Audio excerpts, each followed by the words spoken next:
बंदी छोड़ सतगुरु रामपाल जी परमेश्वर जी की जय हो। सत्साई भाई और बहनों, दया परमपिता परमेश्वर सतगुरु रामपाल जी भगवान की, जिनके विशेष आशीर्वाद से, जिनकी विशेष कृपा दृष्टि से आप और हम सभी भगत भाई बहन यथार्थ बोध के सरलार्थ के ऊपर वीडियो के माध्यम से बहुत कुछ भक्ति मार्ग के गूढ़ रहस्य समझते जा रहे हैं। भाई और बहनों, ये सारा का सारा श्रेय परम पूज्य परमेश्वर सतगुरु रामपाल जी परमेश्वर जी का है, क्योंकि जब तक परमेश्वर अपनी वाणियों को समझने की और समझाने की दया ना बख्शे, तब तक कोई भी जीव आत्मा, कोई भी प्राणी परमेश्वर के वचनों के ऊपर ना ही तो चल सकता है और ना ही समझ सकता है। सन 1994 से परम पूज्य परमेश्वर सतगुरु रामपाल जी अपने तत्व ज्ञान युक्त सत्संग कर रहे हैं। 2000 के बाद गुरुदेव भगवान ने बहुत सारी पुस्तकें भी लिखी, सैकड़ों की संख्या में। भाई और बहनों, आज तक कोई भी भगत भाई बहन जिस प्रकार से परमेश्वर जी ने साध संगति से जुड़ी हुई आत्माओं को निमित्त बनाया है, अपनी पुस्तकों के ऊपर वीडियो बनाकर भगत भाई बहनों को समझाने के लिए, उस प्रकार से आज तक गुरुदेव भगवान से जुड़े हुए सन 1994 से उनसे नाम दीक्षित, सदैव उनके साथ में रहने वाले, उनके परिवार वाले बड़े बड़े कोऑर्डिनेटर, कोई भी भगत भाई आज तक इस प्रकार से संगत को समझाने की दृष्टि से वीडियो नहीं बना पाए। तो ये जिसके ऊपर परमेश्वर की रजा होती है, जिस आत्मा को परमात्मा ने निमित्त बनाना होता है, जिस दो कोटि के जीव को परमात्मा ने सेवा बख्शनी होती है, परमेश्वर उसी के ऊपर रजा करते हैं। तो ये सारी की सारी मेहर, सारी की सारी दया सतगुरु रामपाल जी परमेश्वर जी की है। जिस प्रकार 650 साल पहले जब परमात्मा बनारस के काशी में प्रकट हुए थे, बहुत सारी उस समय परमेश्वर जी ने लीलाएं की।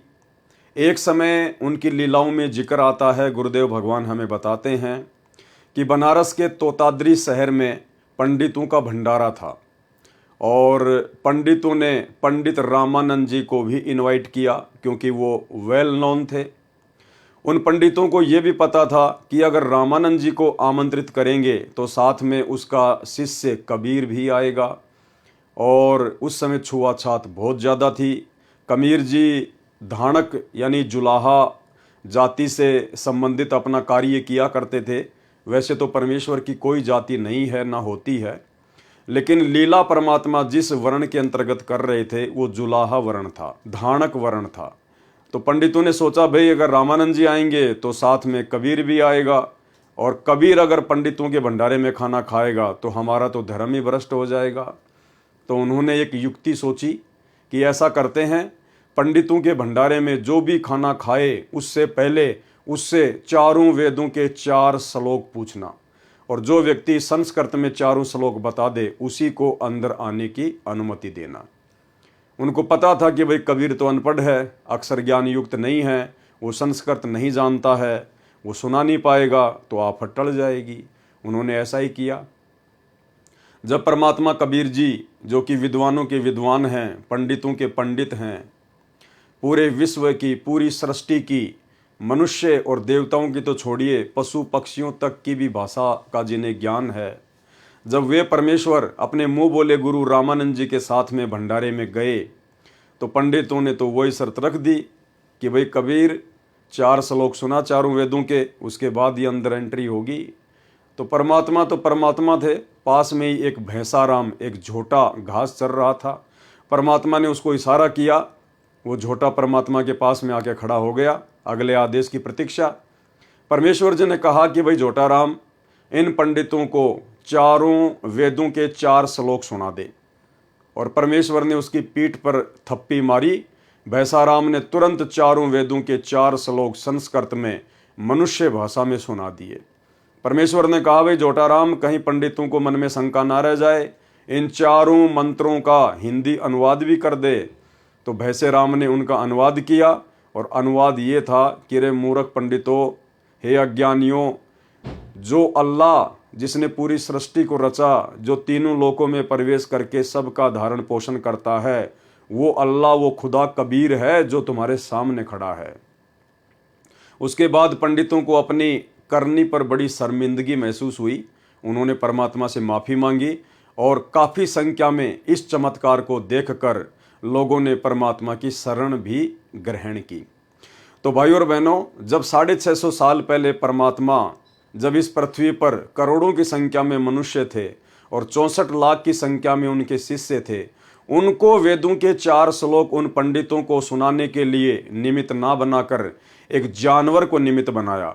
तो वर्तमान में तो हम मनुष्यधारी हैं, परमात्मा की शरण में हैं, उनके शिष्य हैं। आज यदि परमात्मा हमें ये सेवा दे रहे हैं तो आप और हमारे लिए बड़े सौभाग्य की बात है। तो भाई और बहनों, भक्ति बोध का सरलार्थ जो स्वयं सतगुरु रामपाल जी परमेश्वर जी ने अपने कर कमलों से हमें करके यथार्थ भक्ति बोध नाम की पुस्तक में दिया हुआ है, जिसके ऊपर हम भाई बहन साध संगति के माध्यम से वीडियो बनाकर अपने विश्वास को दृढ़ करते जा रहे हैं। 37 पेज तक ये कंप्लीट हो चुका है। अब इसके आगे आज हम शुरू करेंगे। भाई और बहनों, ये वाणियाँ जो परमपिता परमेश्वर जी के मुख कमल से उच्चारित हैं, ये भले ही हिंदी में है और क्षेत्रीय भाषा में है, परंतु इनका जो रहस्य है, इनका जो सार है, वो वेद और गीता जी से भी गहरा है। तो कई बार हम इन वाणियों का जो सरलार्थ गुरुदेव ने किया हुआ है, हम उसको पढ़ चुके हैं पहले भी, लेकिन हमें याद नहीं रहता है। तो इसका मतलब ये नहीं है कि यदि हमें वाणियों का सरलार्थ याद नहीं होगा तो हम जो 3 समय का पाठ करते हैं तो हमें उन पाठ का लाभ नहीं मिलेगा। ऐसा बिल्कुल भी नहीं है। परमेश्वर की वाणियाँ स्वयं सिद्ध हैं। आदरणीय गरीबदास जी महाराज जी के सदग्रंथ साहिब से निकाली गई ये वाणियाँ स्वयं सिद्ध हैं। स्वयं सिद्ध का मतलब होता है जिस प्रकार डॉक्टर मरीज को कैप्सूल देता है या टैबलेट देता है, तो मरीज को नहीं पता उस कैप्सूल के अंदर क्या है, लेकिन डॉक्टर ने जिस रोग के लिए वो कैप्सूल बनाया गया है वो परफेक्ट रूप से बनाया है। अब वो मरीज चाहे उसको खोल कर देखे या ना देखे, चाहे उसकी जांच करे या ना करे, उसने तो अपना काम उस रोग पर करना ही करना है। तो इसी प्रकार परमेश्वर की जो वाणियाँ हैं, जिनके ऊपर हम वीडियो बना रहे हैं, परमेश्वर जी ने जिनका सरलार्थ किया हुआ है, ये वाणियाँ स्वयं सिद्ध हैं।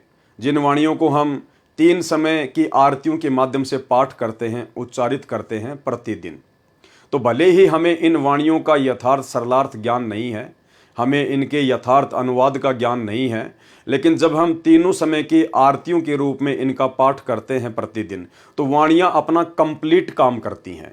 ये वाणियाँ स्वयं सिद्ध हैं।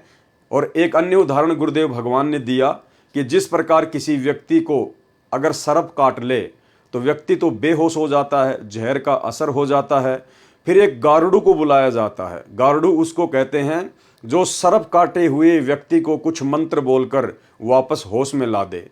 तो वो व्यक्ति तो बेहोश पड़ा है और गारुड़ ऊपर से उसके ऊपर मंत्र पढ़ रहा है और उन मंत्रों का प्रभाव उस बेहोश व्यक्ति के ऊपर भी होता है और कुछ ही समय में वो होश में आ जाता है। तो जिस प्रकार वो व्यक्ति जो बेहोश था वो मंत्र सुन भी नहीं रहा था, लेकिन वो जो मंत्र था, जो गारुड़ उसका उच्चारण कर रहा था, वो स्वयं सिद्ध था। वो गारुड़ के द्वारा वो सिद्ध किया हुआ मंत्र था। तो उस सिद्ध मंत्र ने अपना काम उस बेहोश व्यक्ति पर करना ही करना था। तो ठीक इसी प्रकार परमपिता परमेश्वर जी के मुख कमल से उच्चारित स्वयं सिद्ध वाणियाँ, क्योंकि परमेश्वर के मुख कमल से उच्चारित प्रत्येक शब्द स्वयं सिद्ध ही होता है। जैसे हम सत्संग सुनते हैं गुरुदेव भगवान का, तो वो स्वयं सिद्ध हैं। उस सत्संग ने हमारे ऊपर असर करना ही करना है।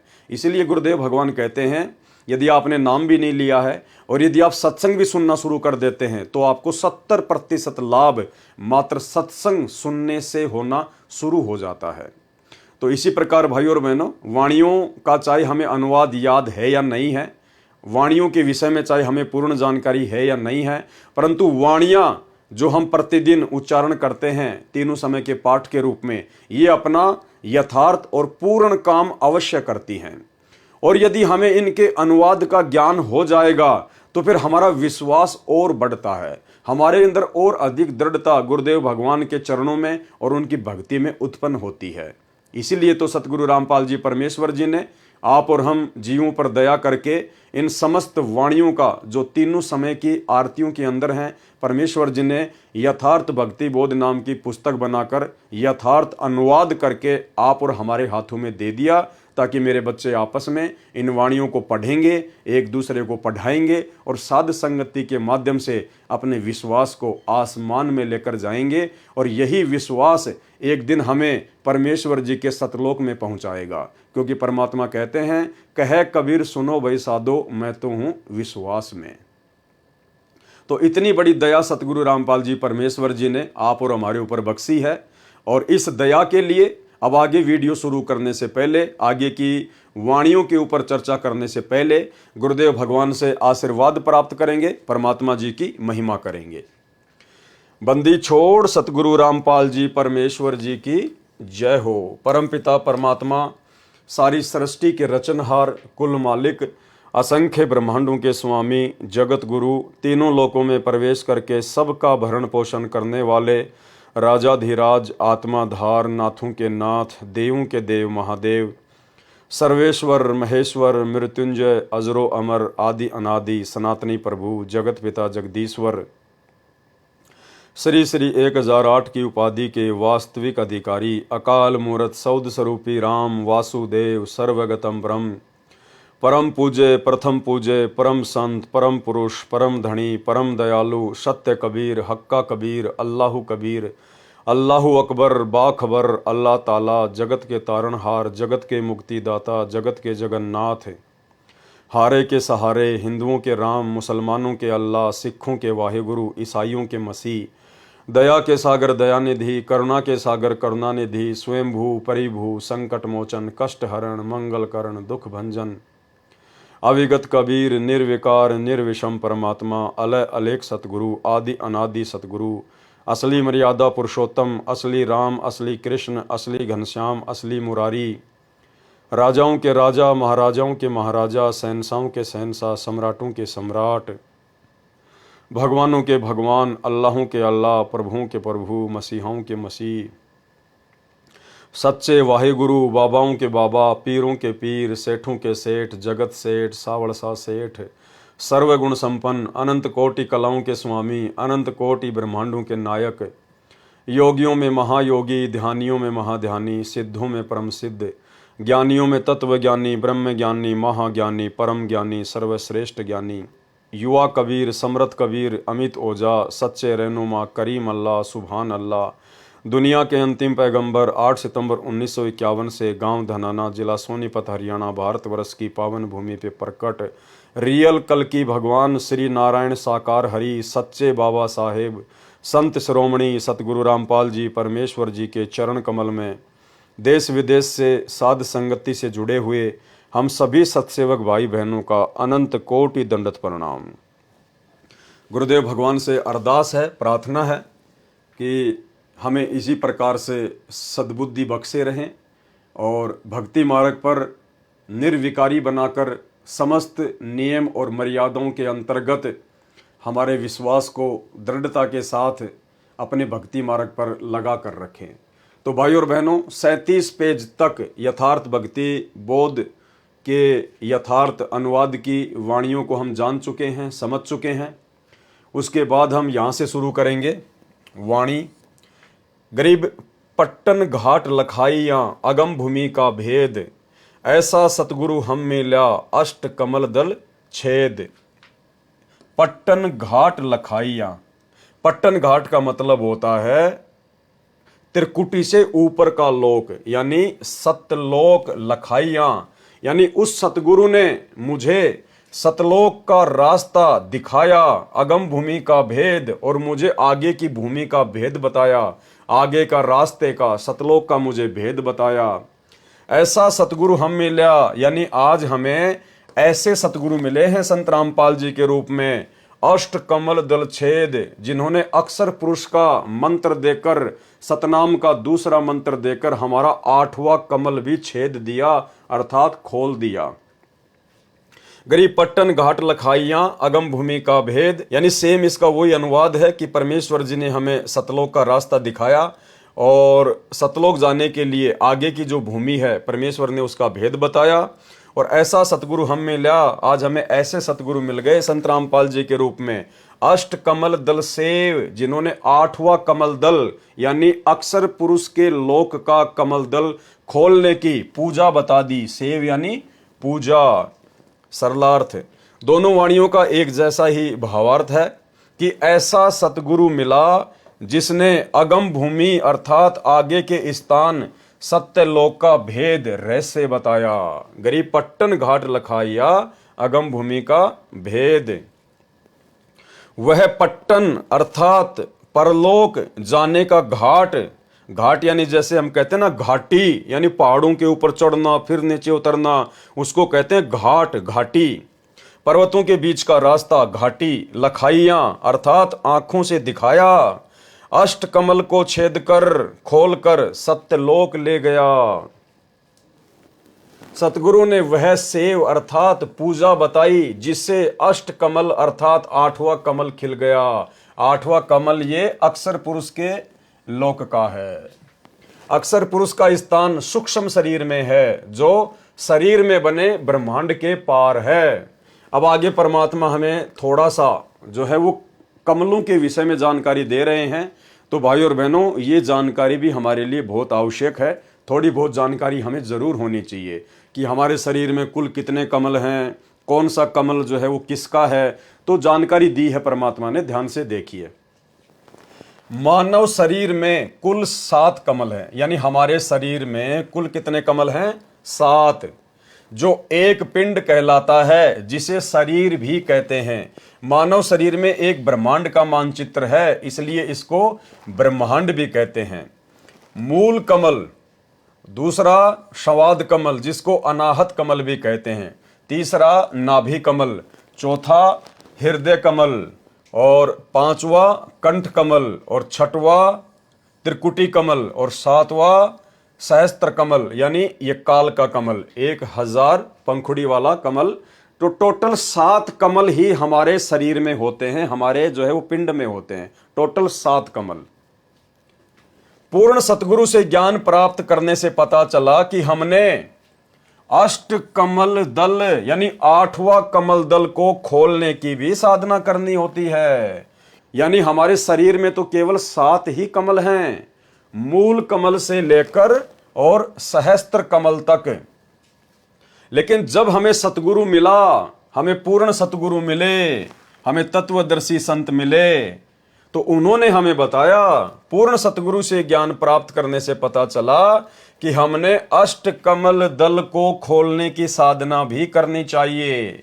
जबकि हकीकत तो यह है भाई और बहनों, सतगुरु रामपाल जी परमेश्वर जी के मिलने से पहले हमें तो मूल कमल का भी नहीं पता था, एक भी कमल का नहीं पता था कि कमल क्या होते हैं, कैसे खुलते हैं, कौन कौन से देवता शरीर में विराजमान हैं, कुछ नहीं पता था। अगर कुछ पता था तो केवल इतना पता था कि सुबह नहा धो के खाना खा के घर से निकलना है और सारा दिन 2 के 4 कमाने हैं और वापस घर में शाम को एंट्री करनी है, खा के सो जाना है, फिर सुबह वापस मार्केट में निकलना है। इससे ज्यादा भक्ति, भगवान का, साधना का, कमलों का, पिंड का, ब्रह्मांड का कुछ भी ज्ञान नहीं था। पूर्ण सतगुरु से ज्ञान प्राप्त करने से पता चला कि हमने अष्ट कमल दल को खोलने की साधना करनी है। यानी 7 कमलों के अलावा 8वां कमल भी खोलने की साधना करती है, जो कि हमारे सूक्ष्म शरीर में होता है। तब पूर्ण मोक्ष का मार्ग स्पष्ट होगा। अष्ट कमल दल 8वां कमल है। अष्ट कमल दल यानी 8वां कमल, इसमें अक्षर पुरुष का वास है। 8वें कमल में, अष्ट कमल दल में किसका वास है? अक्षर पुरुष का। इसके पश्चात अर्थात इसके ऊपर 9वां कमल है। अक्षर पुरुष के 8वें कमल के ऊपर फिर 9वां कमल है, और 9वां कमल क्या है? सतलोक।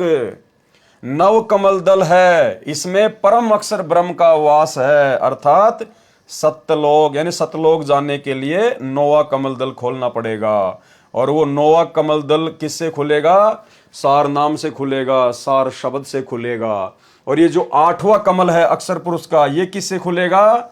यानी हमें जो सतनाम देते हैं परमात्मा, जिसमें 2 मंत्र देते हैं। एक मंत्र तो काल का, काल के ओम मंत्र से तो खुलेगा ये काल का सहस्त्र कमल, और सतनाम के अंदर जो दूसरा मंत्र है अक्षर पुरुष का, उससे खुलेगा 8वां कमल, और उसके बाद 9वां कमल जो कि पूर्ण परमात्मा का है, ये कमल खुलेगा फिर सार नाम से, सार शब्द से। तो ये जानकारी भी आप और हमारे को होनी बहुत जरूरी है। वाणी, गरीब परपट्टन की पीठ में सतगुरु ले गया मोहे, सिर साटे सौदा हुआ अगली पिछली खोई। परपट्टन की पीठ में यानी सतलोक जाने वाले रास्ते में, जहां पर एक दुकान है, जहां पर एक बाजार लगता है। तो सतलोक जाएंगे तो बाजार कहां लगता है? क्या बताया परमात्मा ने कि सबसे बड़ा बखेड़ा होगा त्रिकुटी पर। तो त्रिकुटी वो बाजार है, वो पीठ है, वो दुकान है। परपट्टन की पीठ में यानी सतलोक जाने के रास्ते में एक बाजार लगता है, एक दुकान है। परपट्टन का मतलब होता है सबसे ऊपर वाला लोक, तो चाहे उसको सबसे ऊपर वाला लोक कहो, चाहे उसको सतलोक कहो। परपट्टन की पीठ में यानी जब हम सतलोक के लिए जाएंगे अपने सतगुरु के साथ, तो उसके रास्ते में एक दुकान पड़ेगी, एक बाजार मिलेगा, जहां सतगुरु ले गया मोहे, जहां मुझे मेरा सतगुरु अपने साथ में ले गया। सिर साटे सौदा हुआ अगली पिछली खोई। सिर साटे सौदा हुआ और अगली पिछली खोई। अगली पिछली का मतलब परमात्मा ने बताया कि हमारे शरीर में जो ये सातों जो ये कमल हैं, जिनकी हमने साधना की है, मूल कमल से लेकर और ये सहस्त्र कमल तक की, तो ये सारी की सारी जो कमाई है, ये हम वहां पर जमा करवा देंगे, अगली और पिछली। तो परमात्मा क्या कह रहे हैं? मूल कमल से लेकर त्रिकुटी तक की जो कमाई है, वो तो है हमारी पिछली कमाई, और जो ये सहस्त्र कमल की जो कमाई है ओम नाम की, ये है अगली कमाई। तो ये अगली और पिछली सारी की सारी जो कमाई है, ये हम त्रिकुटी पर अपने सतगुरु के साथ जाकर जमा करवा देंगे।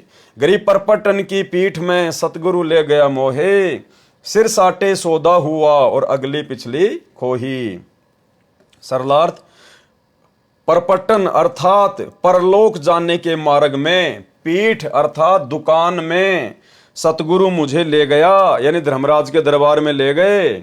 सिर साटे सौदा हुआ अगली पिछली खोही, जिसमें सत्य साधना करने वाला साधक अपना जीवन पूरा करके भक्ति करता हुआ शरीर छोड़कर जाता है, तो वह जो साधना सतगुरु स्वयं परमेश्वर जी ने गुरु रूप में प्रकट होकर, यानी परमेश्वर स्वयं ही गुरु रूप में प्रकट होकर, सतगुरु रूप में प्रकट होकर जिसने हमें वो साधना बताई, तो वह जो साधना सतगुरु स्वयं परमेश्वर जी ने गुरु रूप में प्रकट होकर द्वारा बताई होती है, वह सभी कमलों की साधना मंत्रों से करता है।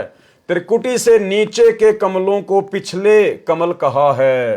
त्रिकुटी से पीछे के जो कमल हैं उनको क्या कहा गया है? पिछले कमल, यानी अगली पिछली खोई, यानी अगली पिछली सारी कमाई हम वहां पे जमा करवा देंगे। तो क्या कह रहे हैं परमात्मा? त्रिकुटी कमल से नीचे के कमलों की जो कमाई होती है उसको कहते हैं पिछली कमाई, तो वो भी हम वहीं जमा करवा देंगे। और त्रिकुटी कमल से ऊपर की जो कमाई है सहस्त्र कमल की, क्योंकि त्रिकुटी कमल का कोई मंत्र नहीं होता है, त्रिकुटी कमल का परमात्मा ने कोई मंत्र नहीं बताया, तो मूल कमल से लेकर और कंठ कमल तक की जो कमाई है उसको परमात्मा ने बताया पिछली कमाई, तो वो कमाई भी हम धर्मराज के दरबार में जमा करा देंगे। और त्रिकुटी कमल से ऊपर फिर जो सहस्त्र कमल है काल की ओम नाम की कमाई, उसको परमात्मा ने बताया अगली कमाई, तो वो भी हम वहीं पे जमा करवा देंगे। तो वाणी क्या कह रही है? सिर साटे सौदा हुआ और अगली पिछली खोई, यानी आगे और पीछे की सारी जो कमाई है वो हम धर्मराज के दरबार में सतगुरु के साथ में जाके जमा करवा देंगे।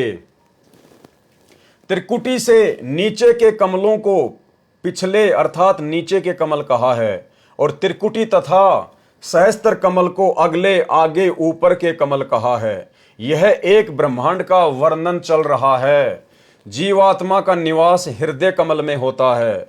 मृत्यु के उपरांत जीव शरीर त्यागने पर विवश होता है, सबसे पहले मूल कमल में जाता है। जीवात्मा सबसे पहले कहां जाती है? मूल कमल में जाती है। वहां पर मूल कमल की भक्ति जो साधक मंत्र से करता है कि कमाई वहीं छोड़ देता है। यानी जो गणेश जी की जो हम साधना करते हैं मूल कमल के माध्यम से, वो हम वहीं पे डिपॉजिट करवा देते हैं और अपना ऋण मुक्त प्रमाण पत्र प्राप्त करके स्वाद कमल में जाता है। फिर ब्रह्मा और सावित्री के लोक की जो कमाई है वो वहां सर्व साधना इस कमल की छोड़कर प्रमाण पत्र लेकर आगे नाभि कमल में, फिर हृदय कमल में तथा फिर कंठ कमल में जाकर साधना कमाई छोड़कर ऋण मुक्त प्रमाण पत्र प्राप्त करता हुआ त्रिकुटी कमल में जाता है। फिर कहां जाता है जीव? त्रिकुटी कमल में। त्रिकुटी कमल का कोई जाप मंत्र नहीं होता है। त्रिकुटी कमल का कोई जाप मंत्र नहीं होता है। फिर मूल कमल से कंठ कमल तक की साधना की कमाई भक्ति धन वहां छोड़कर आगे खाली होकर चला, उसे अगली पिछली कमाई खोई अर्थात समाप्त कर दी, हमने वहीं दान कर दी कि लो भाई तुम्हारी कमाई और हमें ऋण मुक्त करो।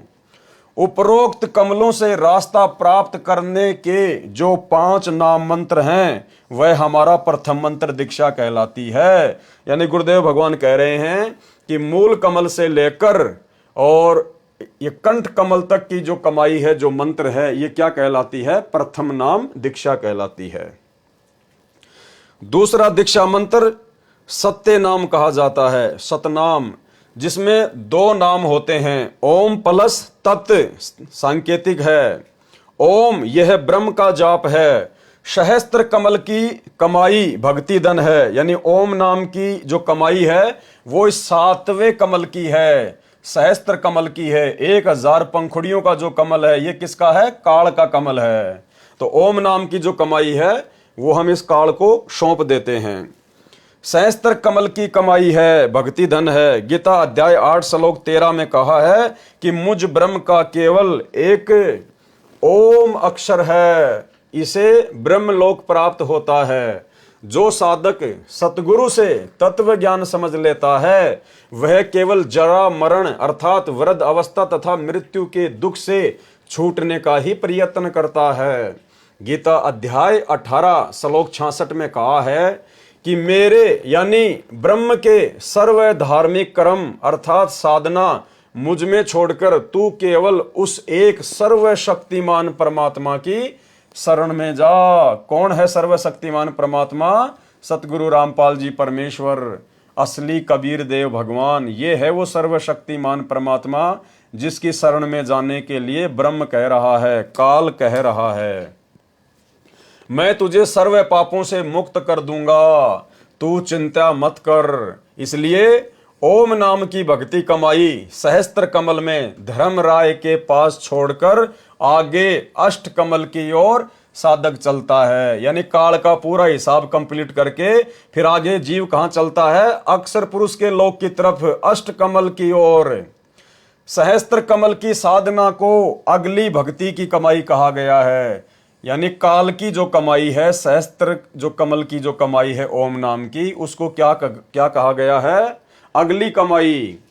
पहले हम प्रत्येक देव की साधना का फल उनके लोक स्वर्ग में खा खर्च कर समाप्त करके सदा जन्म मरण के चक्कर में रहते थे। सतगुरु का साधक उन सर्व देवों प्रभुओं की भक्ति को छोड़कर आगे मोक्ष स्थान को चलता है। इसलिए कहा है कि परलोक जाने के लिए ऐसी दुकान पर ले गए। कौन ले गए? सतगुरु ले गए, सतगुरु रामपाल जी ले गए। परलोक जाने के लिए ऐसी दुकान पर ले गए जहां अगली ब्रह्म साधना और पिछली नीचे के कमलों की साधना खोई, यानी प्रतिफल लिए बिना छोड़कर चल पड़े। क्या कहा परमेश्वर जी ने? गरीब परपट्टन की पीठ में सतगुरु ले गया मोही, सिर साटे सौदा हुआ और अगली पिछली खोई। यानी हमने अपने इस पिंड की सारी की सारी जो कमाई थी वो हमने धर्मराज के दरबार में दान कर दी, अपने सतगुरु के साथ जाके उनको दे दी। जितने भी पुण्य थे वे भी छोड़ दिए, यानी पांचों यज्ञ जो हम करते हैं वो सब के सब हम उसको वहीं पे दान कर दिए। जितने भी पुण्य थे वे भी छोड़ दिए। पापों के बदले पुण्य छोड़कर हम पाप रहित हो गए, क्योंकि सतलोक में सार नाम की कमाई साथ जाएगी। वाणी गरीब परपट्टन की पीठ में सतगुरु ले गया साथ, यानी सतलोक जाने वाले रास्ते के बीच में जब वो त्रिकुटी आती है, धर्मराय का दरबार आता है, वो दुकान आती है, वो बाजार आता है, वहां मुझे सतगुरु अपने साथ में लेके गया। गरीब परपट्टन की पीठ में सतगुरु ले गया साथ, और जहां हीरे माणक बिके पारस ला गया हाथ। और मैंने वहां क्या देखा, यानी भाई और बहनों, परमात्मा हमें समझा रहे हैं, आदरणीय गरीबदास जी महाराज जी को आधार बनाकर हमें समझा रहे हैं कि जब हमारा ये शरीर छूटेगा और जब हमारे पूज्य गुरुदेव भगवान हमारे साथ में सूक्ष्म रूप में, जब हमारे साथ में शब्द रूप में जाएंगे धर्मराज के दरबार में हमारा हिसाब किताब करवाने के लिए, तो क्या कह रहे हैं, गरीब परपट्टन की पीठ में, यानी सतलोक जाने के रास्ते में जब बीच में त्रिकुटी आएगी, बाजार आएगा है, तो वहां पर मुझे कौन लेके जाएगा, सतगुरु ले गया साथ। मेरे सतगुरु मेरे साथ जाएंगे, शब्द रूप में या फिर ये शाश्वत रूप में, जैसा भी होगा परमात्मा हमें साथ लेके जाएंगे। जहां हीरे माणक बिके पारस ला गया हाथ, तो मैंने वहां क्या देखा कि वहां तो हीरे मोती माणक बिक रहे हैं, क्योंकि वो तो मेला है, काल वहां पे जीव को भ्रमित करता है। तो गरीबदास जी हमें आगाह कर रहे हैं कि जब तुम अपने सतगुरु के साथ में वहां जाओगे ना, तो तुम्हारे पास में तो बहुत ज्यादा भक्ति धन होगा, तुम तो लबालब होंगे। वहां पे तो ऑटोमेटिक मालूम पड़ जाता है कि भाई इसके पास तो बहुत जबरदस्त भयंकर धन है, कमाई है नाम मंत्रों की। तो कहते हैं वहां पर जहां हीरे माणक बिके, वहां पर हीरे और माणक बिकेंगे। वो कैसे बिकेंगे, हीरे माणक यानी वहां पर बड़े बड़े देवता लोग आ जाएंगे और वो कहेंगे आओ जी आप हमारे लोक में चलो, गणेश जी आएंगे हैं, ब्रह्मा विष्णु महेश आएंगे, आओ जी आपके पास तो बहुत कमाई है, बहुत धन है, अभी क्या करोगे, ऊपर जाके थोड़े दिन यहाँ पर ऐश करो, आपको सर्व सुख देंगे, आपको सुंदर सुंदर औरतों का सुख देंगे, यहाँ पे आपको राजपाट देंगे हैं, आपके यहाँ पे लाखों करोड़ों की संख्या में नौकर चाकर होंगे। तो वहां पे हमारे को प्रलोभन दिया जाएगा, वहां पे हमारे को लोभ दिया जाएगा, हमारे को ठगने का काल प्रयास करवाएगा अपने एजेंटों के माध्यम से। उसको कहते हैं हीरे मोती माणक बिके, यानी वो पद बिकेंगे, वहां पर आपको लोभ लालच दिया जाएगा फंसाने के लिए। लेकिन जो सच्चा भगत होगा वो क्या सोचेगा कि जहां हीरे माणक बिके पारस ला गया हाथ। सच्चा भगत क्या क्या सोचेगा कि मेरे हाथ तो पारस लग गया, अरे मुझे तो धरती पर सतगुरु मिल गया, तत्वदर्शी संत मिल गया, मेरे हाथ में तो पारस है। पारस यानी किसी भी चीज को सोना बना दे, कीमती बना दे, तो मैं तुम्हारे हीरे मोती माणक लेके क्या करूंगा भाई, जब मेरे हाथ में पहले से ही पारस है, यानी पहले से ही मेरे पास में सतगुरु है, और मैंने तो सतलोक जाने की भक्ति करी है। मैंने तुम्हारे यहाँ के छोटे मोटे पद, इंद्रदा राज कागदा विष्टा ना भोगा इंद्राणी नु है, तुम्हारे छोटे मोटे पद प्राप्त करने के लिए मैंने धरती पर भक्ति नहीं करी, मैंने सतलोक जाने की साधना की है। तो तुम्हारे हीरे मोती माणक लाल मुझे नहीं चाहिए, ये तेरा गणेश का पद, माता का पद है, ब्रह्मा विष्णु महेश का पद, शिवलोक का पद, ये हमें नहीं चाहिए भैया। हमारे हाथ में तो पारस लगा हुआ है, हमारे पास तो दुनिया के सबसे कीमती वस्तु है, सतगुरु है, सतगुरु की भक्ति है। हमें हीरे मोती माणक लाल नहीं चाहिए, हमें तो सतलोक जाना है, हम तो देखेंगे भी नहीं इनकी तरफ। गरीब परपट्टन की पीठ में सतगुरु ले गया साथ, और जहां हीरे माणक बिके पारस ला गया हाथ। सरलार्थ, परलोक में जाने के लिए जिस पीठ अर्थात बाजार पर मुझे सतगुरु साथ लेकर गए, कहां, त्रिकुटी, वहीं पर हीरे मोती भी बिक रहे थे। यहां पर हीरे मोती का भावार्थ है कि स्वर्ग में देव पद, ये तो मोती जानो, स्वर्ग में जो देव पद हैं जिनका हमारे को प्रलोभन दिया जाएगा, वो तो क्या है, मोती। तथा ब्रह्मलोक में यानी महास्वर्ग में जो देव पद हैं उनको जानो हीरे। भावार्थ है कि हम अपनी भक्ति कमाई धन से देव पद भी प्राप्त कर सकते हैं।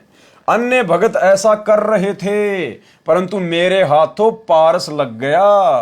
पारस का तात्पर्य सार शब्द, सार नाम, जिससे स्वयं तो महिमावान हुआ, अन्य भक्तों को भी पारस रूपी सार नाम व सत्य नाम देकर भक्ति धन के धनी बनाए। पारस एक पत्थर जैसा होता है। यदि पारस से लोहे का गार्टर एक सिरे से स्पर्श हो जाए तो पूरा गार्टर चाहे 15 फुट लंबा हो, सोना यानी गोल्ड बन जाता है। मुझे पारस जैसा मोक्ष मंत्र मिला है, जिससे सतलोक परम पद मिला, फिर कभी जन्म मरण नहीं होगा। और उस सतलोक में जाने के बाद फिर हमारे को वह सर्व सुख मिलेंगे, सर्व सुविधाएं मिलेंगी। जो सुख और सुविधाएं इस देवलोक में और ब्रह्मलोक में जिसका हमारे को लालच दिया जाएगा, उनमें तो देखने को भी नहीं मिलती। चार मुक्ति जहां चंपी करती, माया हो रही दासी। यानी ब्रह्मा विष्णु महेश के पास केवल 4 मुक्ति हैं। तो कहते हैं जब तुम सतलोक में जाओगे तो 4 मुक्तियां तो तुम्हारे चरण दबाएंगे, वहां पर तुम इनकी तरफ देखोगे भी नहीं, तुम्हारी दासियां बन के रहेंगी, नौकरानी बन के रहेंगी। माया हो रही दासी और दास गरीब अभय पद पर से मिले राम अविनाशी, और परमात्मा मिलेगा वो अलग। इस प्रकार वाणी संख्या 68 का अर्थ है, गरीब परपटन की पीठ में सतगुरु की हाट, यानी वही सतलोक जाने के रास्ते में त्रिकुटी पर सतगुरुदेव भगवान की भी दुकान है, जहां हीरे माणक बिकें सौदागर स्यों साठ। परपटन यानी सतलोक मार्ग में जो पीठ, जो बाजार है, उसमें यानी त्रिकुटी पर सतगुरु की हाट यानी दुकान है। वहां पर देव पद रूपी हीरे वे माणक मोती बिक रहे थे। मैंने तो सतगुरु से ही सौदा कर लिया। मैंने तो अपने गुरुदेव भगवान सतगुरु रामपाल जी परमेश्वर जी से ही सौदा कर लिया कि भाई हमें तो सतलोक जाना है, हमने तो यहाँ का कोई देव पद नहीं चाहिए, ये हीरे मोती लाल हमें नहीं चाहिए। हमारे गुरुजी ने इनके थोतेपन के बारे में, हमारे गुरुजी ने इनकी हकीकत के बारे में हमें धरती पर सब कुछ बता दिया था कि भाई वहां का सुख भी झूठा है, केवल जीव को फंसाने के लिए काल प्रलोभन देता है, और फिर वापस जब उसकी कमाई समाप्त हो जाएगी तो हमारे गुरुजी ने बताया कि ब्रह्मलोक में गए हुए साधक भी, जो कि सबसे अंतिम उपलब्धि है 21 ब्रह्मांड की, तो गीता के अध्याय 8 श्लोक 16 में हमें गुरुजी ने बताया कि ब्रह्मलोक पर्यंत साधक फिर वापस नीचे आते हैं, गधे कुत्ते सूअर बनते हैं। तो भाई हमें हीरे मोती लाल नहीं चाहिए, हमें देवपद नहीं चाहिए। हमने तो अपने गुरुदेव भगवान सतगुरु रामपाल जी से सौदा कर लिया, एग्रीमेंट कर लिया, व्यापार कर लिया सतलोक जाने का, उनसे मेल हो गया, सतगुरु से हिस्सा पार्टनरशिप कर ली सतलोक में जाने की। हम तो सतलोक जाएंगे। वाणी गरीब परपटन की पीठ में सौदा है निजसार, यानी सतलोक जाने के उसी रास्ते में त्रिकुटी पर सौदा है निजसार, यानी वास्तविक सौदा होगा वहां पर। अगर जीव फिसल गया तो फिसल गया, और वहां से यदि पार हो गया तो फिर सीधा सतलोक। हमको सतगुरु ले गया ओगट घाट उतार। हमें हमारे सतगुरु देव भगवान गहरे रास्ते से, उबड़ खाबड़ रास्ते से, पता नहीं कौन सी भंवर गुफा, कौन सी सुन, कौन सी बेसुन, कौन सा लोक, यानी ऐसे ओगट घाट रास्ते से हमें हमारा परमात्मा सतलोक ले गया। गरीब परपटन की पीठ में सौदा है निज सार, और हमको सतगुरु ले गया ओगट घाट उतार। सरलार्थ, परलोक बाजार में वास्तविक भक्ति का सौदा है। यदि सतगुरु मिल जाए तो मेरे को सतगुरु ओगट घाट, अर्थात जिस घाटी का किसी को पता ना हो, जिस रास्ते का किसी को पता ना हो, वह ओगट घाट कहा है। जिस मार्ग से केवल सतगुरु ही पार ले जा सकता है। कौन ले जा सकता है उस ओगट घाट से पार? केवल सतगुरु। और वो सतगुरु भाई और बहनों आज हमें प्राप्त है। गरीबदास जी कहीं भी ये नहीं कह रहे कि परमात्मा पार कर देगा, या फिर परमात्मा के नाम की कोई फोटो पार कर देगी, जो ना चल सकती, ना बोल सकती, ना आशीर्वाद दे सकती, ना सत्संग सुना सकती। वो फोटोएं पार नहीं करेंगी, हमें तो जिंदा सतगुरु पार करेगा, जिंदा सतगुरु। जिस मार्ग से केवल सतगुरु ही पार ले जा सकता है। सो सतगुरु मिला तो मुझे पार ले गया। गरीबदास जी कह रहे हैं मुझे वो सतगुरु ले गया और वही सतगुरु आज हमें मिला है। इसलिए गरीबदास जी हमें विश्वास दिला रहे हैं कि आप अंतिम श्वास तक अपने सतगुरुदेव भगवान पर विश्वास करके भक्ति पर मर्यादाओं के साथ में डटे रहना। ये पक्का सतगुरु है, ये सतलोक ले जाकर ही छोड़ेगा। वाणी गरीब परपटन की पीठ में प्रेम प्याले खूब, यानी सतलोक जाने के रास्ते में वहां पे बड़ा आनंद है, बड़ा प्रेम है। जहां हम सतगुरु ले गया मतवाला महबूब, यानी वो मतवाला महबूब, मतवाला सतगुरु, प्यारा सतगुरु जहां मुझे ले गया। परलोक बाजार त्रिकुटी में सतगुरु के साथ प्रेम भाव हो जाने से बहुत आनंद प्राप्त हुआ। जिस प्रकार हमें यहां आनंद प्राप्त है आज कि हम सतगुरु रामपाल जी परमेश्वर जी की शरण में हैं, क्योंकि हमारा मोक्ष निश्चित है। हम तो चद्दर ओढ़ कर सो रहे हैं। अगर आजीवन मर्यादा में रहकर इसी प्रकार से भक्ति करते रहे तो हमारे मोक्ष में कोई संशय नहीं, हम आनंदित हैं। परलोक बाजार त्रिकुटी में सतगुरु के साथ प्रेम भाव हो जाने से बहुत आनंद प्राप्त हुआ। सतगुरु महबूब की तरह अपना लगा। जिस प्रकार हमें यहीं पर हमारे सतगुरुदेव भगवान सबसे ज्यादा प्रिय और प्यारे लग रहे हैं। सबसे अधिक प्रिय हमें कौन लगते हैं?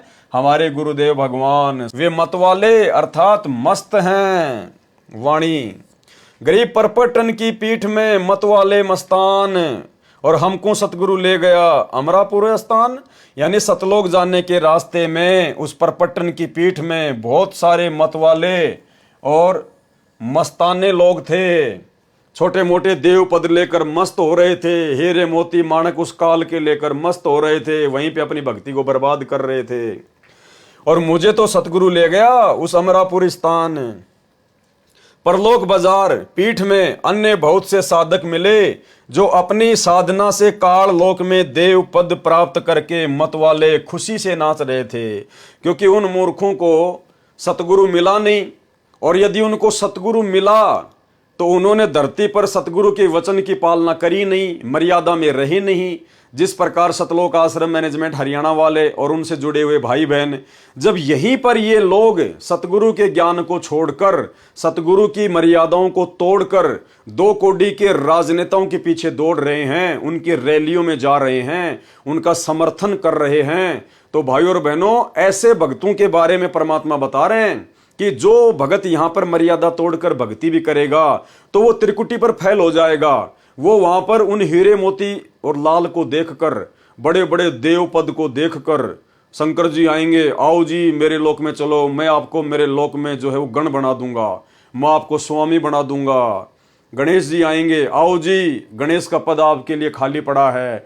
तो जो लोग यहीं पे राजनेताओं के तलवे चाट रहे हैं, गुरु जी के ज्ञान के विरुद्ध राजनीतियां कर रहे हैं, राजनेताओं का समर्थन कर रहे हैं, गुंडों की सीबीआई जांच करवाते हैं, आरक्षणों में शामिल हो रहे हैं, एक पीले पर्चे के ऊपर बिल्कुल फिदा हो जाते हैं, अपने अपने कोऑर्डिनेटरों के आदेशों के ऊपर फिदा हो रहे हैं, ज्ञान को आधार नहीं बना रहे, तो उन भक्तों के साथ में त्रिकुटी पर ऐसी बनेगी, वो वहां पर फिसल जाएंगे। गरीब परपटन की पीठ में मतवाले मस्तान, और हमको सतगुरु ले गया अमरापुर स्थान। परलोक बाजार अर्थात त्रिकुटी में अन्य बहुत से साधक मिले जो अपनी अपनी साधना से काल लोक में देव पद प्राप्त करके मतवाले अर्थात खुशी से नाच रहे थे। जैसे आज नरेंद्र मोदी की रैली में हरियाणा के भगत खुशी से नाच रहे हैं, उसी में मस्तान यानी मगन थे। परंतु हमको, गरीबदास जी को, यानी हम भक्तों ने अपने ऊपर लेना है ये, परंतु हमको सतगुरु अमुक स्थान यानी सतलोक में ले गए, यानी हम नहीं फंसे उस काल के चक्कर में। वाणी गरीब बंकनाल के अंतरे त्रिवेणी के तीर। बंकनाल परमात्मा ने बताया हमारे पीछे कमर में जो रीढ़ की हड्डी है, मूल कमल से लेकर त्रिकुटी कमल तक, उसके अंदर एक नाड़ी है टेढ़ी मेढ़ी, टेढ़ी मेढ़ी, बंकनाल। बंक यानी बाकी। बंकनाल के अंतरे त्रिवेणी के तीर, हम वहीं से उस बंकनाल के माध्यम से मूल कमल से आत्मा फिर ऊपर जाएगी त्रिकुटी तक। बंकनाल के अंतरे त्रिवेणी के तीर, और मानसरोवर हंस है वाणी को किलकीर। वहां पर जब हम मानसरोवर में जाएंगे, परमात्मा हमें लेकर जाएंगे, तो वहां पर परमात्मा भक्तों की छटनी करेंगे मानसरोवर पर। वाणी कोकिल कीर, वहां भक्तों की वाणी से, उनके विचारों से पहचाना जाएगा कि कौन तो जो है वो कौवा है, कीर यानी कौवा, और कौन भगत कोयल है, कोकिल यानी कोयल, यानी किस भगत ने मर्यादा निभाई है और किस भगत ने धरती पर मर्यादा तोड़ी है, कौन भगत सतलोक जानने के योग्य हुआ है और कौन भगत अभी वापस काल लोक में ही रहने के लायक है। तो ये छटनी फिर परमात्मा लास्ट कहां करेगा? मानसरोवर पर ले जाकर। सरलार्थ, मानव शरीर में रीढ़ की हड्डी के अंदर की ओर, उसके साथ टेढ़ी मेढ़ी एक नाड़ी रीढ़ की हड्डी के निचले सिरे से, जो गुदा के पास रीढ़ की हड्डी का अंत है, त्रिकुटी जो आंखों के पीछे है, यहां वहां तक जाती है, उसे बंक नाल अर्थात टेढ़ी मेढ़ी नाल नाड़ी कहते हैं। मूल कमल से यानी गणेश जी के मूल कमल से त्रिवेणी तक, त्रिकुटी के आगे 3 रास्ते होते हैं, उसे त्रिवेणी कहा जाता है। तब साधक अपनी भक्ति कमाई से जाता है, सूक्ष्म रूप में सतगुरु साथ रहता है, यानी सतगुरुदेव भगवान सतगुरु रामपाल जी सूक्ष्म रूप में हमारे साथ में रहेंगे। त्रिकुटी पर जाकर परमात्मा गुरु रूप में दर्शन देता है, यानी फिर त्रिकुटी पर परमेश्वर हमें दर्शन देंगे। कौन? सतगुरु रामपाल जी परमेश्वर, क्योंकि धरती पर भी परमात्मा सतगुरु रूप में है और त्रिकुटी पर भी परमात्मा सतगुरु रूप में ही रहेंगे। त्रिकुटी पर जाकर परमात्मा गुरु रूप में दर्शन देता है। बंकनाल के अंदर से त्रिवेणी के किनारे चले गए, यानी बंकनाल के अंतरे त्रिवेणी के तीर, यानी हम त्रिकुटी के लास्ट सिरे पे चले गए। त्रिकुटी पर जाकर परमात्मा गुरु रूप में दर्शन देता है। बंकनाल के अंदर से त्रिवेणी के किनारे चले गए, वहां पर मानो मानसरोवर जैसा स्थान है। वहां क्या है? मानसरोवर जैसा स्थान। मानसरोवर हंस है, जैसे सरोवर पर हंस पक्षी भी होते हैं और बगुले भी होते हैं। हंस पक्षी मोती खाते हैं, बगुले मछली खाते हैं। दोनों हंस तथा बगुला देखने में एक जैसे लगते हैं, परंतु उनके आहार से पता चलता है कि हंस कौन सा है और बगुला कौन सा है। इसी प्रकार वहां पर उपस्थित सतगुरु के हंस यानी सतगुरु के भगत, सत्य पुरुष की भक्ति करने वाले तथा काल के पुजारी दोनों भगत दिखाई देते हैं, परंतु उनके ज्ञान से अंतर पता चलता है। जब वे ज्ञान की वाणी बोलते हैं, उनमें इतना अंतर होता है जैसे कोकिल अर्थात कोयल तथा कीर अर्थात कौवे की बोली में अंतर होता है। यानी जो भगत मर्यादा तोड़कर भक्ति करता है वो काल की ही भक्ति कर रहा है। परमात्मा के कहने का मतलब ये है। और वहां जाकर परमात्मा फिर उनकी छटनी कर देगा। अन्यथा दूसरे पंथों के भक्तों से हमारे गुरु जी का क्या लेना देना? वो तो अपनी कमाई जाएंगे, अपने रास्ते जाएंगे।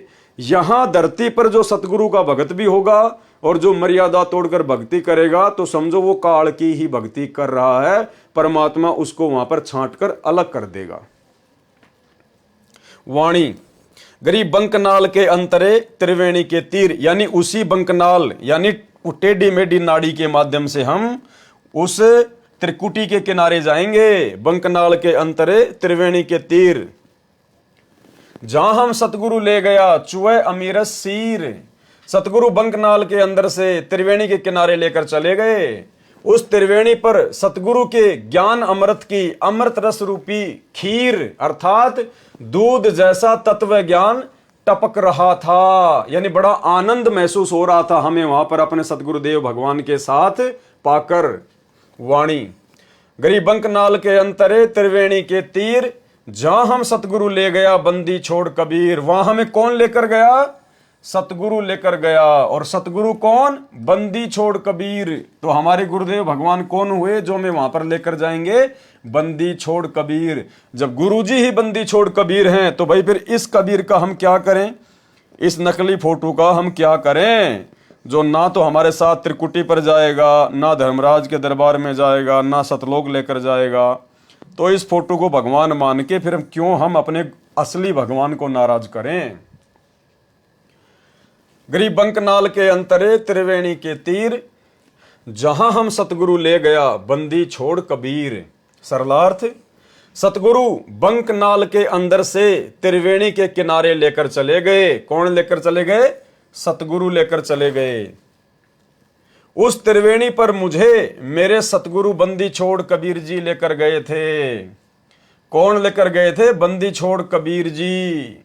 वाणी, गरीब भंवर गुफा में बैठकर अमी महारस जोख, ऐसा सतगुरु मिल गया सौदा रोकम रोक। रोकम रोक का मतलब होता है बिल्कुल पक्का सौदा हो गया हमारा तो पक्का सौदा हो गया, सतलोक जाकर ही रुकेंगे। उस त्रिवेणी से आगे 11वां द्वार पार करके 12वां द्वार पार किया। गरीब भंवर गुफा में बैठकर, भंवर गुफा कहां है? 12वें द्वार को पार करके आती है भंवर गुफा। तो क्या कह रहे हैं? गरीब भंवर गुफा में बैठकर अमी महारस जोख, यानी हम वो अमृत जैसा वो पदार्थ जो सतगुरु ने हमें पिलाया, हम वहां पर बड़े आनंदित होकर पी रहे थे, बड़ा आनंद आ रहा था भंवर गुफा में बैठकर। और ऐसा सतगुरु मिल गया सौदा रोकम रोक। हमें तो संत रामपाल जी के रूप में ऐसे सतगुरु मिल गए जिन्होंने हमारा बिल्कुल पक्का सौदा कर दिया, सतलोक जाने का सौदा बिल्कुल पक्का कर दिया। उस त्रिवेणी से आगे 11वां द्वार पार करके 12वां द्वार पार किया और भंवर गुफा में सतगुरु ले गए। वहां बैठकर अमी यानी अमृत, महारस, महा आनंद, जोक अर्थात पानी पिया। भावार्थ है कि वहां अनोखा आनंद महसूस हुआ भंवर गुफा में सतगुरु के साथ में, क्योंकि हम सतलोक के बेहद नजदीक थे, इसलिए हम भंवर गुफा में बड़े आनंदित महसूस करते हैं अपने आप को। ऐसा सतगुरु मिला जिसने सत्य साधना की इतनी कमाई करा दी कि रास्ते में सब कमलों में सौदा रोकम रोक, नगदा नगदी कैश किया। यानी सभी देवी देवताओं का जो हम साधना किया करते थे, मूल कमल में गणेश जी की, स्वाद कमल में ब्रह्मा शांतरी जी की, नाभि कमल में विष्णु लक्ष्मी जी की, हृदय कमल में शिव जी पार्वती जी की, कंठ कमल में माता जी की। तो कहते हैं हमें ऐसा सदगुरु मिल गया जिसने हमारी कमाई बिल्कुल कंप्लीट करा दी, और वो कमाई उनको देके देवी देवताओं को, और हमारा जो सौदा था बिल्कुल रोकम रोक कर दिया। हरियाणा में रोकम रोक का मतलब होता है बिल्कुल पक्का रजिस्ट्री हो जाना। वाणी, गरीब भंवर गुफा में बैठकर अमी महारस तोल, ऐसा सतगुरु मिल गया बज्र पोल दई खोल। बज्र पोल यानी वो ताला, वो द्वार जिसे कोई नहीं खोल सकता, सतगुरु ने पल में खोल दिया। बज्र पोल दई खोल। सरलार्थ, भंवर गुफा में अपनी भक्ति की धनराशि से सत्यलोक का सुख तुलवाया अर्थात प्राप्त किया। फिर सतगुरु साथ रहे, उन्होंने प्रत्येक द्वार पर लगे दृढ़ ताले वज्र पोल खोल दिए। पोल मानी खाली स्थान जो ढका हुआ हो, उसी को पोल अर्थात साहूकारों का घर जिसमें मेहमान बैठा करते थे, केवल नर मानव बैठा करते थे, उसे पोली अर्थात दहलीज कहते हैं, कहा करते, जो अब समाप्त प्राय हो चुकी है। सतगुरु ने उस पोली का द्वार खोल दिया अर्थात परमात्मा ने वो सारे दरवाजे खोल दिए। वाणी, गरीब भंवर गुफा में बैठकर अमी महारस जोख, यानी उस भंवर गुफा में बैठकर सतगुरु के साथ में हमने वो अमृत जैसा वो पदार्थ पिया, और ऐसा सतगुरु मिल गया, ले गया हम परलोक, हमारे को सतलोक में ले गया, हमें ऐसा सतगुरु मिल गया। भंवर गुफा में अमृत रस पिया अर्थात आनंद का अनुभव हुआ, और ऐसा सतगुरु मिला जो हमको परलोक अर्थात सतलोक में ले गया। गरीबदास जी आप और हमारा विश्वास दृढ़ कर रहे हैं कि भैया मैंने जो रिहर्सल की है वो पक्कम पक्की है, और तुम्हें वही सतगुरु मिल गया आज। अगर तुम भी मेरी के तरह दृढ़ रहकर आजीवन भक्ति करोगे तो तुम्हारा भी इसी प्रकार से सतगुरु बेड़ा पार करके सतलोक में बैठा देगा। तो ये आप और हमें विश्वास दिलाने के लिए, आप और हमें सतगुरु रामपाल जी परमेश्वर जी की भक्ति पर दृढ़ करने के लिए ये इतनी वाणियां गरीबदास जी महाराज जी ने लिखी, और सतगुरु रामपाल जी परमेश्वर जी ने इनका यथार्थ अनुवाद करके हमारे हाथों में दी। वाणी, गरीब पिंड ब्रह्मांड से अगम है न्यारी सिंधु समाद, यानी वो सतलोक जो है वो पिंड और ब्रह्मांड से अलग है। पिंड मानी ये शरीर और ब्रह्मांड मानी काल के 21 ब्रह्मांड, वो इनसे आगे है। न्यारी सिंधु समाध, उसको तो सहज समाधि से प्राप्त किया जा सकता है। न्यारी मानी अलग ही और समाध मानी समाधि से। ऐसा सतगुरु मिल गया देखा अगम अगाध। परमात्मा का स्थान इस पिंड अर्थात शरीर में नहीं देखा जा सकता, वह ब्रह्मांड से भिन्न है। उसके लिए सहज समाधि लगानी पड़ती है। सहज समाधि यानी सतगुरु रामपाल जी परमेश्वर जी ने हमें जो भक्ति दी है, जो मंत्र दिए हैं, वो हमारी सहज समाधि है, जो विधि हमें बताई है। ऊपर समाधि ले जाने के लिए जैसे आकाश रूप समुद्र को पार करना पड़ता है, वहां वह सत्यलोक है। हमने सतगुरु की महिमा जानी तो अगम अगाध अर्थात बहुत आगे का ज्ञान वाला है। उसका ज्ञान अगाध अर्थात गहरा है। देखा अगम अगाध अर्थात हमें जो सतगुरु मिले उनकी महिमा बहुत अगम अगाध है, बड़ी आगे की महिमा है, आसमानों से ऊपर की महिमा है। वाणी गरीब पिंड ब्रह्मांड से अगम है, न्यारी सिंधु समाध। ऐसा सतगुरु मिल गया दिया अक्षय प्रसाद। पिंड ब्रह्मांड से भिन्न जो स्थान देखा, वहां पर अक्षय प्रसाद अर्थात जो स्वादिष्ट मिष्टान स्वर्ग महास्वर्ग में नहीं मिलता, वह सतलोक में खाया। दिया अक्षय प्रसाद यानी परमेश्वर ने हमें ऐसा अक्षय प्रसाद दिया जो यहां पर 21 ब्रह्मांड में और 7 संग ब्रह्मांडों में नहीं है। इतना स्वादिष्ट था। जैसे काशी नगर में परमेश्वर कबीर जी ने भंडारा भोजन लंगर कराया, 18 लाख साधुओं को जिमाया भोजन कराया था। उस समय सभी लड्डू जलेबी कचौड़ी पकौड़ी हलवा खीर सब सतलोक से पका पकाया आया था। 9 लाख बैलों पर थैलों में भर भर कर लाद कर केशव रूप धारण करके स्वयं कबीर जी ही लेकर आए थे। इसी प्रकार परमात्मा का प्रसाद सतलोक में खाया और बड़े आनंदित हुए।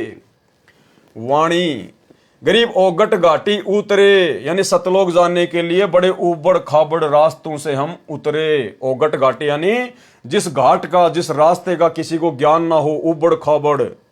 सतगुरु के उपदेश सतगुरु के ज्ञान से सतगुरु की समर्थता से हमने उन सभी रास्तों को पार किया और पूर्ण पद प्रकाशिया। ज्ञान योग प्रवेश परमात्मा की कृपा से उनके ज्ञान उपदेश से हम ओगट घाट अर्थात कठिन घाटियों में से पार हो गए। सतगुरु जी ने पूर्ण तत्व ज्ञान का प्रकाश किया, पूर्ण पद प्रकाशिया। गुरु जी ने हमें तत्व ज्ञान देकर हमारे हृदय में उस तत्व ज्ञान का प्रकाश कर दिया। सतगुरु जी ने पूर्ण तत्व ज्ञान का प्रकाश किया और ज्ञान योग को मेरी आत्मा में प्रवेश किया। ज्ञान योग प्रवेश ताकि हम सतलोक जाने के रास्ते में भटक ना जाएं, धोखा ना खा जाएं। हमें इस काल लोक के दुखों का और सतलोक के सुखों का याद रहे, ज्ञान रहे। वाणी गरीब सुन सरोवर हंस मन और नाया सतगुरु भेद। सुरती नृति परचा भया अष्ट कमल दल छेद। सरलार्थ सुन स्थान सत्यलोक में मान सरोवर है। क्या कहते हैं? गरीब सुन सरोवर हंस मन यानी सतलोक में एक मान सरोवर है। सुन स्थान सत्यलोक में मान सरोवर है। वहां पर मेरी आत्मा यानी हंस ने स्नान किया। नाया सतगुरु भेद उस स्थान पर सतगुरु देव को गूढ़ रहस्य के ज्ञान के द्वारा ही जानना संभव हुआ। यानी वहां मेरी आंखों के सारे पर्दे खुल गए। मैंने अपने गुरुदेव भगवान को परमात्मा के रूप में ठीक ठीक प्रकार से जान लिया। मेरे मन में कोई शंका कोई संशय नहीं रही। 8वें कमल को खोला। सुरती नृति से यह परिचय हुआ। सुरती नृति परिचय भया अष्ट कमल दल खोल यानी 8वां जो कमल दल था वो भी खोल दिया। वाणी गरीब सुन बेसुन से अगम है यानी वो जो सतलोक है वो सुन और बेसुन से भी आगे है। सुन यानी बहुत सारी सुन आती हैं। परमात्मा सत्संग में कहते हैं कि जब हम सतलोक में जाएंगे तो बहुत सारी खाली जगह आएंगी, सुन आएंगी, वैक्यूम पैलेस। गरीब सुन और बेसुन से अगम है, आगे है। पिंड ब्रह्मांड से न्यारा, इस शरीर से और काल के 21 ब्रह्मांड से भी न्यारा है वो सतलोक। और शब्द समाना शब्द में अवगत वार न पार। और वहां जाकर फिर हमने क्या किया? जो शब्द हमें सतगुरु ने दिया था, सार शब्द, उसको हमने वहां पर जाकर जमा करा दिया सतगुरु के दरबार में। और उस सतगुरु की महिमा का कोई वार न पार नहीं है, अविगत वार न पार। जब आत्मा सतलोक को चलती है तब कई शून्य स्थानों से गुजरना पड़ता है। सतलोक सभी सुनों के पार है, बेसुन अर्थात विशेष सुन में अक्षर पुरुष का लोक है। वह पिंड अर्थात शरीर तथा ब्रह्मांड से भी पार है, उससे भी आगे सतलोक है। शब्द अर्थात शब्द समाना शब्द में, शब्द अर्थात सारनाम की भक्ति को शब्द अर्थात परमात्मा के भक्ति खजाने में जमा करा दिया। परंतु परमात्मा अवगत की महिमा का कोई वार न पार नहीं, कोई सीमा नहीं, अवगत वार ना पार। वाणी गरीब सतगुरु को कुर्बान जा अजब लखाया देश, यानी हम ऐसे सतगुरु के ऊपर कुर्बान हो जाएं जिन्होंने हमारे को वो सतलोक रूपी अजब गजब देश के दर्शन करा दिए, लखा दिया। सतगुरु को कुर्बान जा अजब लखाया देश, तो आज हमें सतगुरु रामपाल जी परमेश्वर जी ने अपने ज्ञान से दिखा दिया, तत्व ज्ञान से दिखा दिया, अपने आशीर्वाद से दिखा दिया। और गरीबदास जी स्वयं देख कर आए थे आप और हमारे को विश्वास दिलाने के लिए। तो आज सतगुरु रामपाल जी परमेश्वर जी के वचनों पर ही हमने तो विश्वास कर लिया, हमने तो अपने गुरुदेव भगवान पर ही विश्वास कर लिया। हमने देखने की आवश्यकता नहीं है, हम देखने की जिद नहीं करेंगे, क्योंकि हमने तो अपने परमात्मा के प्रत्येक वचन को सत्य मान लिया। और यदि उनके वचन को ही सत्य नहीं मानेंगे, उनकी बात पे ही यकीन नहीं करेंगे कि गुरुजी जो बता रहे हैं पता नहीं वो सतलोक है कि नहीं है, ऐसी सुख सुविधा है या नहीं है, तो क्या खाक सतलोक जाएंगे हम? कभी पार नहीं हो पाएंगे, क्योंकि तो विश्वास का मार्ग है। कहे कबीर सुनो भाई साधो, मैं तो हूं विश्वास में। तो गरीबदास जी कह रहे हैं मैं तो आंखों देख के आया था भाई, इसलिए तो मैं बता रहा हूं। और हम भगत बिना आंखों से देखे यकीन कर चुके हैं, गरीबदास जी जैसा यकीन कर चुके हैं। तो भाई और बहनों, बहुत बड़ी विशेष रजा है परमात्मा की आप और हमारे ऊपर। अगर आजीवन मर्यादा में लगे रहे, थोड़ा सा जीवन है, परमेश्वर सतलोक में ही ले जाकर छोड़ेंगे। गरीब सतगुरु को कुर्बान जा अजब लखाया देश, यानी बार बार सृष्टि रचना सुना सुना कर और उन महापुरुषों की वो वाणियां सुना सुना कर परमेश्वर ने हमें सतलोक दिखा दिया धरती लोक से। और पार ब्रह्म परवान है निरालम निज नेस, बलिहारी अपने सतगुरु पर। कौन से सतगुरु पर? सतगुरु रामपाल जी पर, क्योंकि हम अपने गुरुदेव की महिमा कर रहे हैं, हम अपने गुरु जी की महिमा कर रहे हैं। यहाँ पर गरीबदास जी के गुरु जी की महिमा नहीं कर रहे। और जो गरीबदास जी को गुरु रूप में मिला था वो यही गुरु था, इसलिए हम सीधे अपने गुरु की महिमा करेंगे। बलिहारी अपने सतगुरु रामपाल जी भगवान पर, जिसने अजब अर्थात अनोखा वो देश दिखा दिया, सतलोक दिखा दिया। पार ब्रह्म अर्थात परम अक्षर ब्रह्म परमाण है, वह निरालंब जिसको किसी का सहारा नहीं, वह अपनी शक्ति से स्थिर है तथा निज नेस अर्थात खास पाप नाशक है वो परमात्मा। वाणी गरीब सतगुरु सोहम नाम दे गुज बीरज विस्तार। भाई गरीबदास जी का सतगुरु भी सोहम नाम दिया करता था, तो हमें गरीबदास जी का सतगुरु थोड़े देगा सोहम नाम। आज हमें किसने दिया? हमें कौन दे रहा है? हमें सतगुरु रामपाल जी दे रहे हैं। गरीब सतगुरु सोहम नाम दे और गुज बीरज विस्तार, और बिन सोहम सीजे नहीं मूल मंत्र निज सार, यानी वो सार नाम भी सोहम के बिना काम नहीं करेगा। सतगुरु सोहम नाम जाप देता है, तो आज हमें किसने दिया भाई? हमें कौन दे रहा है वो नाम जाप? भाई सतगुरु देता है, बहुत अच्छी बात है। और वो सतगुरु यदि आज ना हो तो फिर क्या फायदा उसकी महिमा का? तो आज वो सतगुरु दे रहा है भाई। कौन? सतगुरु रामपाल जी। तो कौन दे सकता है वो नाम? गरीबदास जी कह रहे हैं सतगुरु दे सकता है। और सतगुरु गरीबदास जी ने किसको बताया? कबीर जी को बताया। तो आज हमें कौन दे रहा वो नाम? सतगुरु रामपाल जी। तो सतगुरु रामपाल जी कौन हुए? कबीर परमात्मा हुए, कबीर साहिब हुए। इसलिए तो हमने इस नकली कबीर साहिब को अपने घर से निकाल दिया। गरीब सतगुरु सोहम नाम दे गुज बीरज विस्तार, और बिन सोहम सीजे नहीं मूल मंत्र निज सार। सरलार्थ सतगुरु सोहम नाम जाप देता है, इससे आगे और गुज यानी गूढ़, बीरज यानी विशेष ज्ञान, विस्तार के साथ उपदेश मंत्र का राज यानी रहस्य जो सतगुरु उपदेश देते समय समझाता है।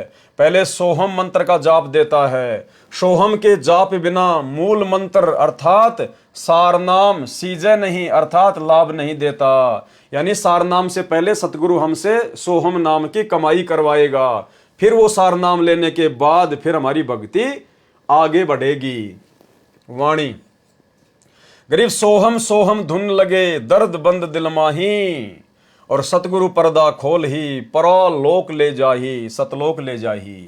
सरलार्थ काल ब्रह्म के ओम नाम की कमाई को त्रिकुटी पर जमा करने के पश्चात ओम नाम का जाप समाप्त हो जाता है।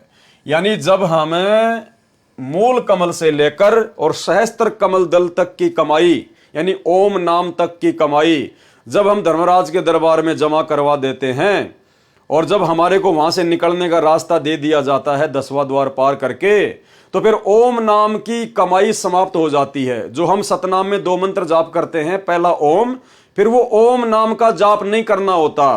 फिर जब हम ऊपर जाएंगे अक्षर पुरुष के लोक में, तो परमात्मा कहते हैं दोनों श्वासों से फिर अक्षर पुरुष का ही जाप चलेगा। सोहम सोहम सोहम सोहम, अंदर लेते समय भी और बाहर छोड़ते समय भी ऑटोमेटिक चलेगा।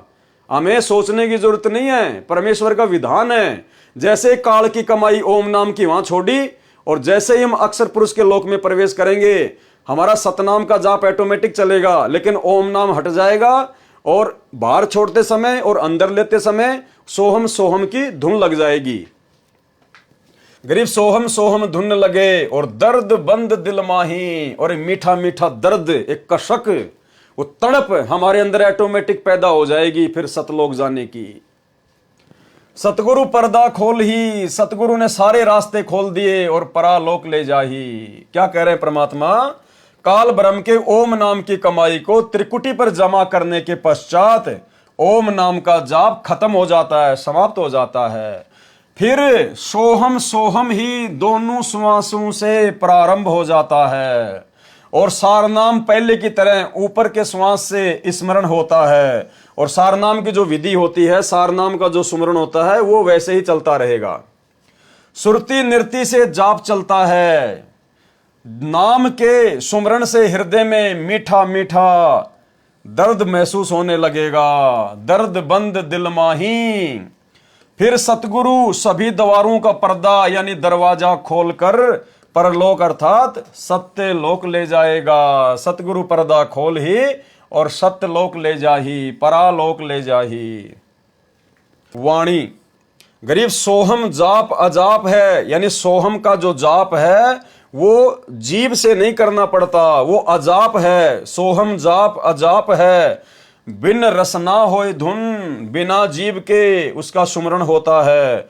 और चढ़े महल सुख सेज पर, चढ़े महल यानी सतलोक की तरफ जहां पाप नहीं पुण्य। सोहम नाम का जाप अजपा जाप है क्योंकि इसमें जिव्या तथा होठ प्रयोग नहीं होते, केवल श्वास से सुमरण होता है। उसी से सोहम जाप की आवाज होती है। उस महल अर्थात सत्यलोक में चढ़ जाते हैं जहां पाप तथा पुण्य का व्यवहार नहीं है। वाणी गरीब सोहम जाप अजाप है, बिन रसना होए धुन। सतगुरु दीप समीप है, नहीं बस्ती नहीं सुन्न। सत्य लोक में जहां सब हंस आत्माएं भगत जो मुक्त होकर जाते हैं, यानी इस काल लोक से मुक्त होकर जो भगत सतलोक में जाते हैं, उनका घर परमात्मा के सिंहासन के पास में है। यानी भाई और बहनों, ये गूढ़ रहस्य है। यानी हम जितनी भी आत्माएं इस काल के साथ में फंसी और इस 21 ब्रह्मांड में आई, हम सब के सब परमात्मा के विशेष सेवादार थे। वहां पर हम सब के सब परमात्मा के विशेष सेवादार थे। आप और हम आत्माओं को सतलोक में विशेष सुख प्राप्त था, विशेष सुख प्राप्त था। अब जैसे एक तो कोई प्रधानमंत्री के आसपास उसका कोई रिश्तेदार हो, उसका कोई बॉडीगार्ड हो, और एक कोई आम जनता हो, तो इस प्रकार से हम जितने भी लोग, जितने भी आत्माएं जो 21 ब्रह्मांड में फंसी पड़ी हैं, हम सब परमात्मा के सिंहासन के आसपास में रहा करते थे। हम परमेश्वर के विशेष प्यारे, विशेष सेवादार थे। वैसे तो सारे प्यारे हैं परमात्मा के, लेकिन कुछ खास भी होते हैं भाई। तो हम परमेश्वर के वो विशेष थे, क्योंकि जब जीव को ज्यादा सुख हो जाता ना, फिर वो उसकी वैल्यू नहीं समझ पाता है।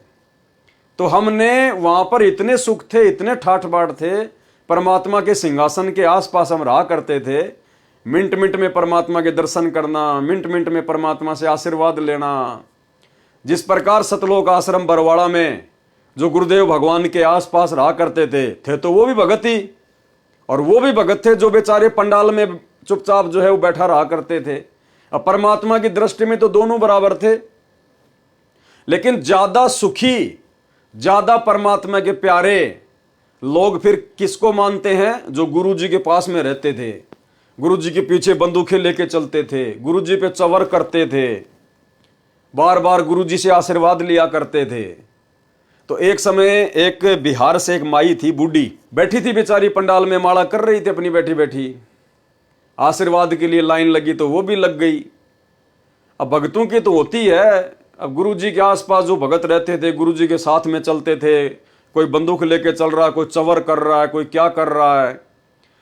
तो उस माई ने जाकर गुरु जी से कहा, जब माई का नंबर आया आशीर्वाद लेने का, तो सतगुरु रामपाल जी परमेश्वर जी से सतलोक आश्रम बरवाड़ा में उस माई ने कहा कि गुरु जी, बोले हाँ माई, बोला गुरु जी सबसे पहले तो यही भगत पार होंगे जो आपके आसपास रहते हैं, दिन में 20 बार आपसे प्रसाद लेते हैं, 50 बार आप इनको आशीर्वाद देते हो, 24 घंटे आपके साथ में रहते हैं। गुरु जी सबसे पहले तो यही पार होंगे, यही जाएंगे सतलोक। अब माई ने तो जैसा ज्ञान था वैसा कह दिया।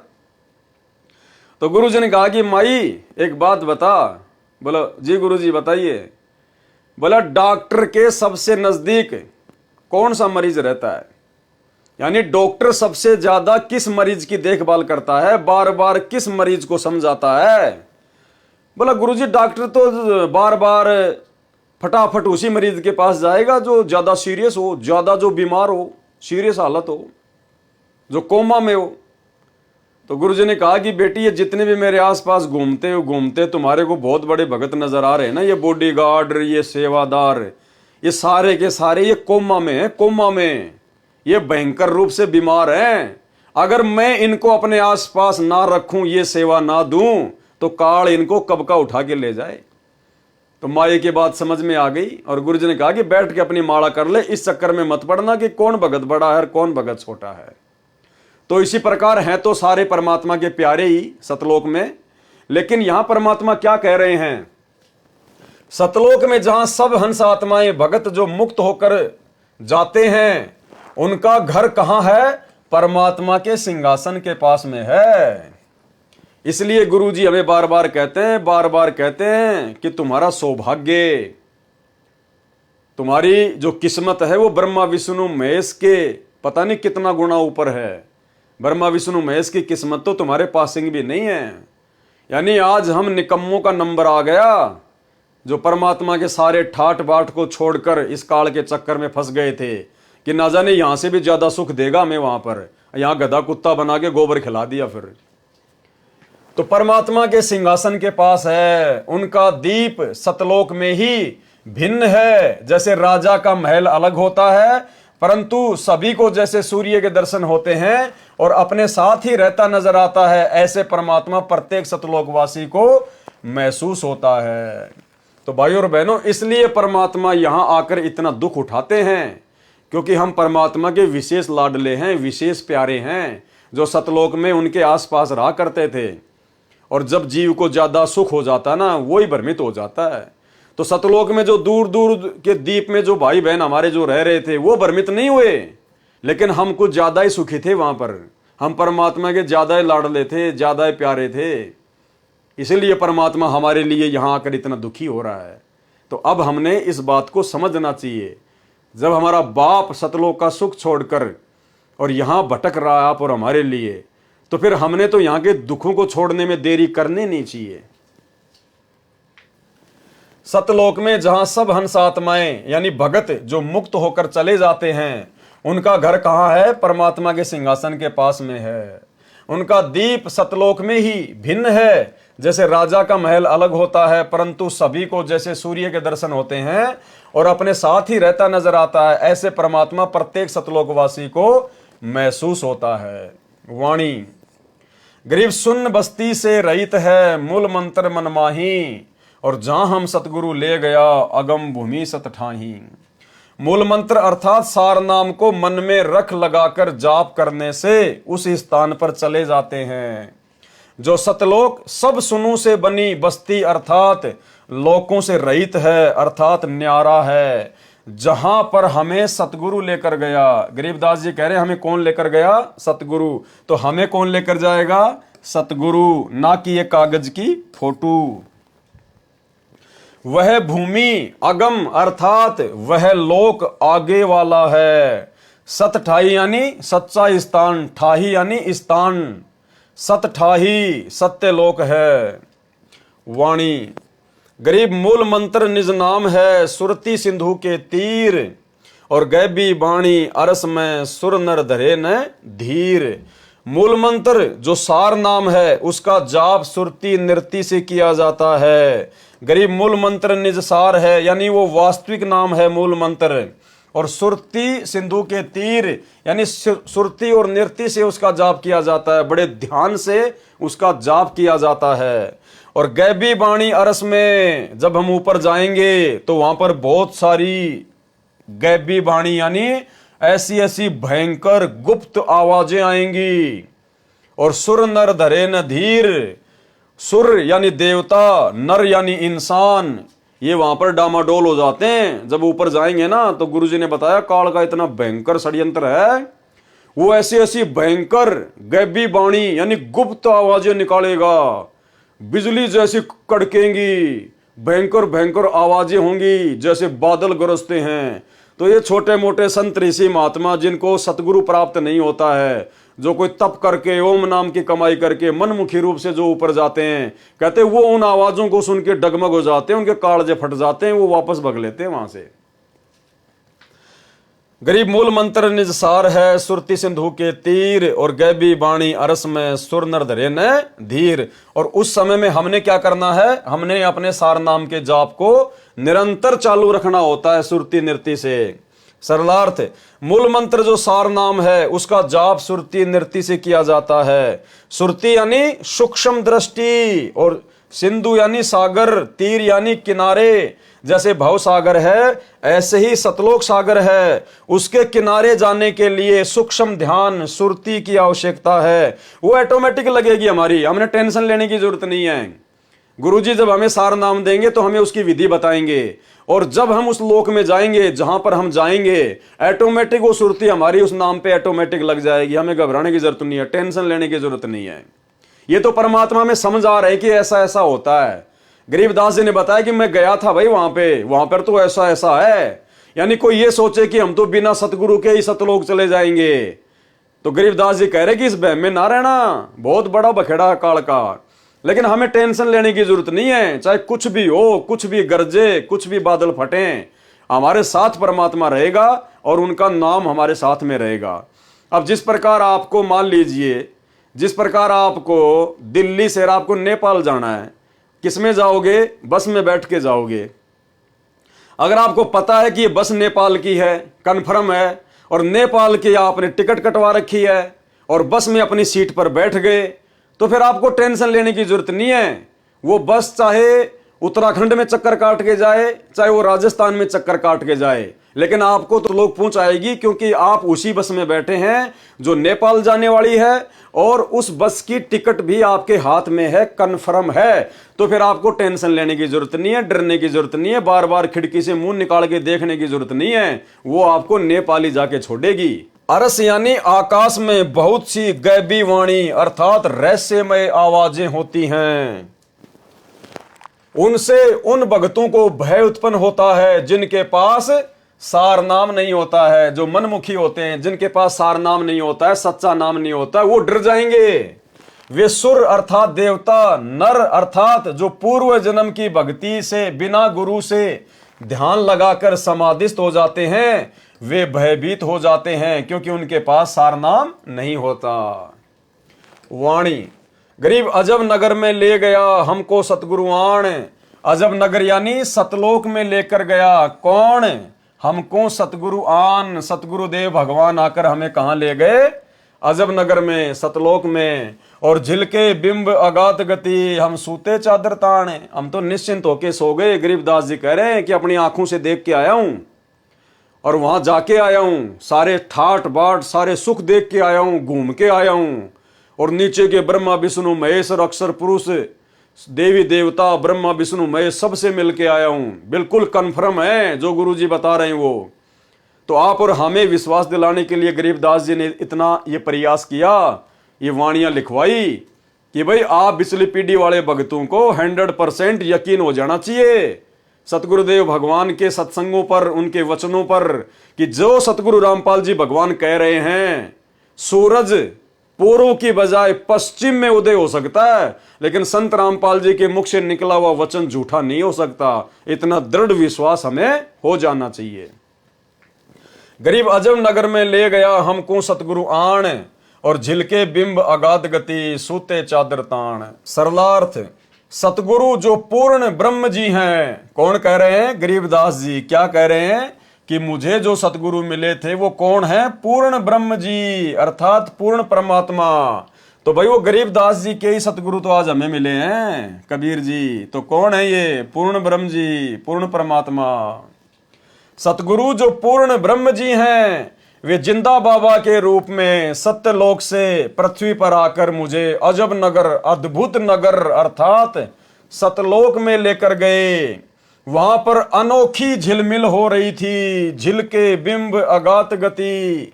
वहां अनोखी झिलमिल हो रही थी, रोशनी हो रही थी। वहां जाकर पता चला कि यह स्थान पूर्ण सुखमय है, पूर्ण आनंदित है। यह परमात्मा अविनाशी है।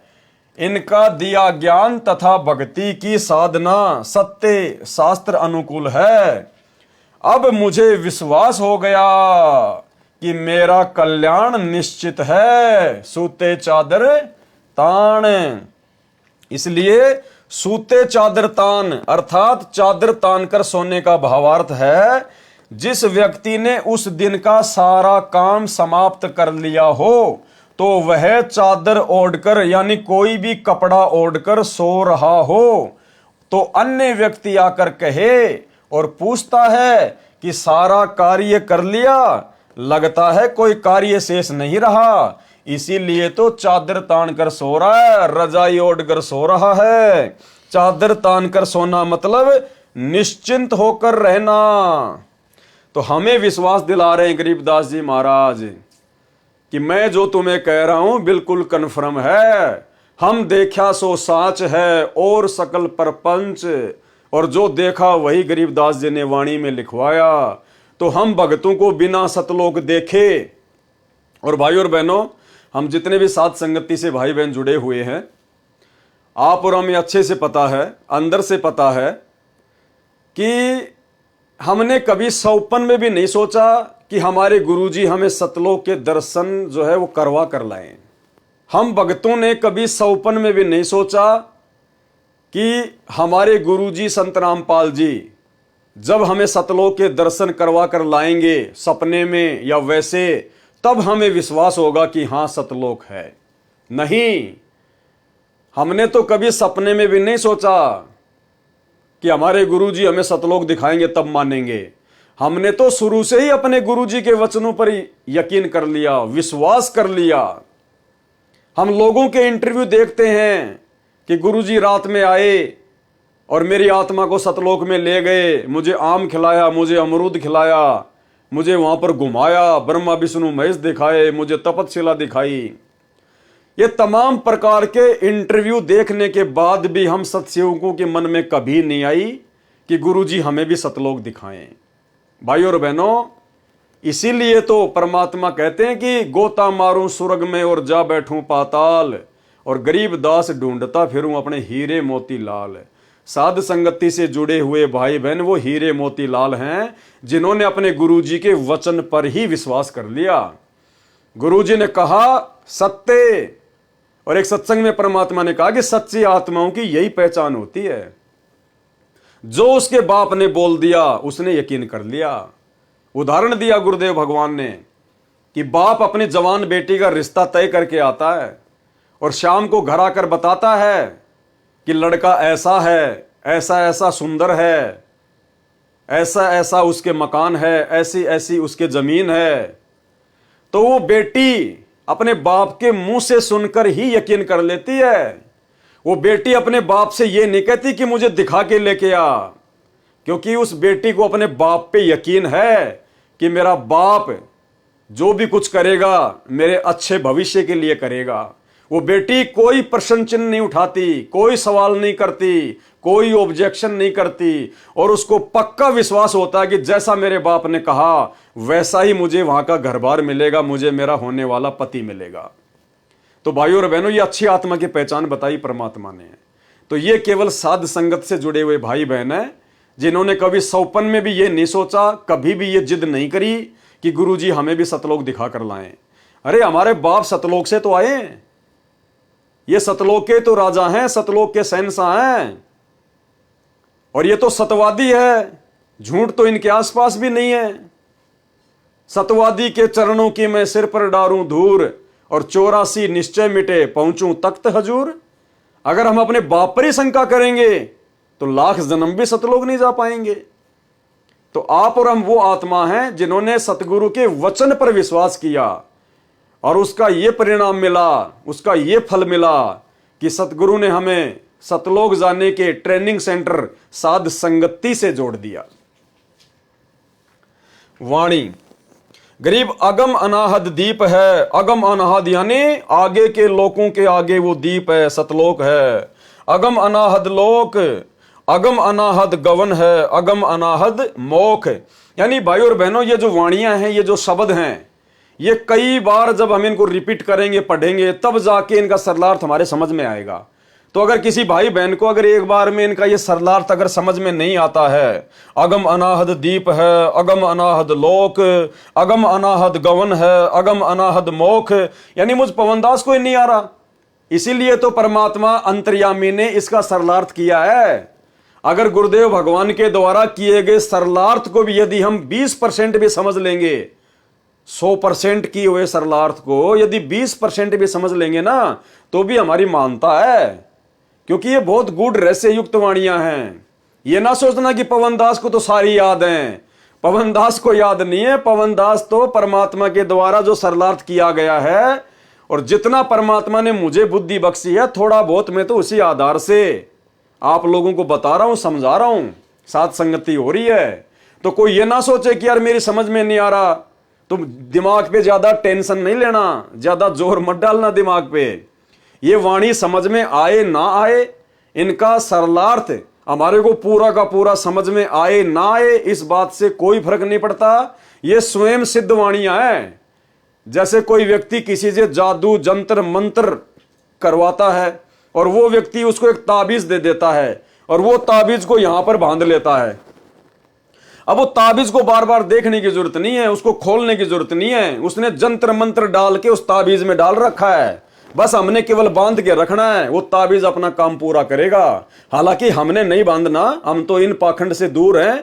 एग्जाम्पल दिया जा रहा है, कहने का मतलब है वो जो ताबीज उसको दिया जाता है वो स्वयं सिद्ध करके दिया जाता है। तो ये वाणियां परमात्मा की स्वयं सिद्ध हैं, भले हमें पूरी की पूरी समझ में नहीं आ रही, लेकिन ये पूरा काम अपना अवश्य करती हैं जब हम इनका पाठ करते हैं। अब जैसे किसी को सर्प डस जाता था, अब उसको एक गारडू होता था, विष उतारने का वो मंत्र सिद्ध कर लेता था। ये धात्मिक जो विज्ञान है ये सबसे उत्तम है। अभी तक आपने देखा होगा कोई झाड़े झूड़े ला दिन छोटा मोटा बुखार उतार देते हैं, तो ये इस तरह की क्रियाएं हैं, लेकिन ये भक्ति ये तो एक अंश मात्र है। और भक्ति जब सत्य साधना आपको मिल जाएगी, किसी चीज़ की जरूरत नहीं पड़ा आपने, ना झाड़ियाँ की, इस परमात्मा की भक्ति में सारी शक्ति है, सारा कुछ अध्यात्म मार्ग इसमें है। अब जैसे किसी ने कोई मंत्र सिद्ध कर लिया, आपका मंगलाचरण है जो हम आपको देते हैं, सबसे पहले इसको बोला जाता है। ये मंगलाचरण सब मंत्रों का मूल मंत्र है, चाहे किसी झाड़े ला लो, लेकिन आप झाड़ा मत लगाना। इस मंत्र को जाप करने से आपके आसपास कुछ भी नहीं रहेगा, और फिर आपका मंत्र जो दूसरा दे रखा है वो करते रहे। तो कहने का भाव ये है कि इस दास ने इस अध्यात्म मार्ग का बिटर एक्सपीरियंस हुआ। और पहले परमात्मा ने सन 1988 से 1994 तक 6-7 वर्ष इन सभी संतों महंतों महात्माओं के की जानकारी दिवाई, इनके सत्संग सुना, इनकी क्रियाएं देखी, तो सुनने को मिला कि गरीबदास जी संत था। उसने गरीबदास जी के ग्रंथ में एक शब्द है, घट ही अंदर गारड़ू धोखे मर गईया, सार शब्द चीन्या नहीं और कोई भेद ना लैया। ये 5-7 लाइन है, उसने उसको सिद्ध कर लिया 1000 बार 2000 बार पढ़ के। तो उसमें शक्ति आ गई कि सर्प किसी ने ड्रेस दिया, वो मंत्र बोल देता, मन मन में बुदबुदा देता, उसका जहर उतर जाता, जीवित हो जाता था। वो उसी से प्रभु पा के गया, संत कहा गया। और हम इस वाणी ने रोज पढ़ना तो या आत्मा के सारे जहर तार देगी। जैसे गारडू अपना मंत्र बोलता है और जिसको सर्प डस गया, मूर्छित पड़ा है, वो ना उस मंत्र को सुन रहा है ना समझ रहा है, लेकिन वो मंत्र अपना काम कर रहा है। उसने उस विष को उतार दिया, विष उतरते ही वो चेतन हो गया, जीवित हो गया, मूर्छा उसकी खत्म हुई, तो अपना सुचारू काम करने लग गया। सरलार्थ, अगम सबसे ऊपर आगे का अनाहद दीप अर्थात सतलोक, जिस दीप की कोई सीमा ना हो, ऐसा दीप यानी क्षेत्र है वो सतलोक। उस क्षेत्र में ऐसा ही अनाहद जिसका कोई अंत न हो, सतलोक स्थान है। इस वाणी में अनाहद दीप का अर्थ है ऊपर के चारों शाश्वत लोकों का क्षेत्र, सतलोक, अलखलोक, अगमलोक और अकैलोक। इस लोक में जाने के लिए भी अगम यानी अन्य लोकों वाले भक्ति मार्ग से आगे का अर्थात उत्तम भक्ति है। गवन प्रस्थान उस भक्ति मार्ग से सबसे आगे का अगम अनाहद मोक्ष शाश्वत मोक्ष है। अब बताओ हम इसको क्या समझेंगे? गुरुजी ने यथार्थ अनुवाद कर दिया, उसके बाद भी हमारे दिमाग में 5% भी नहीं आई।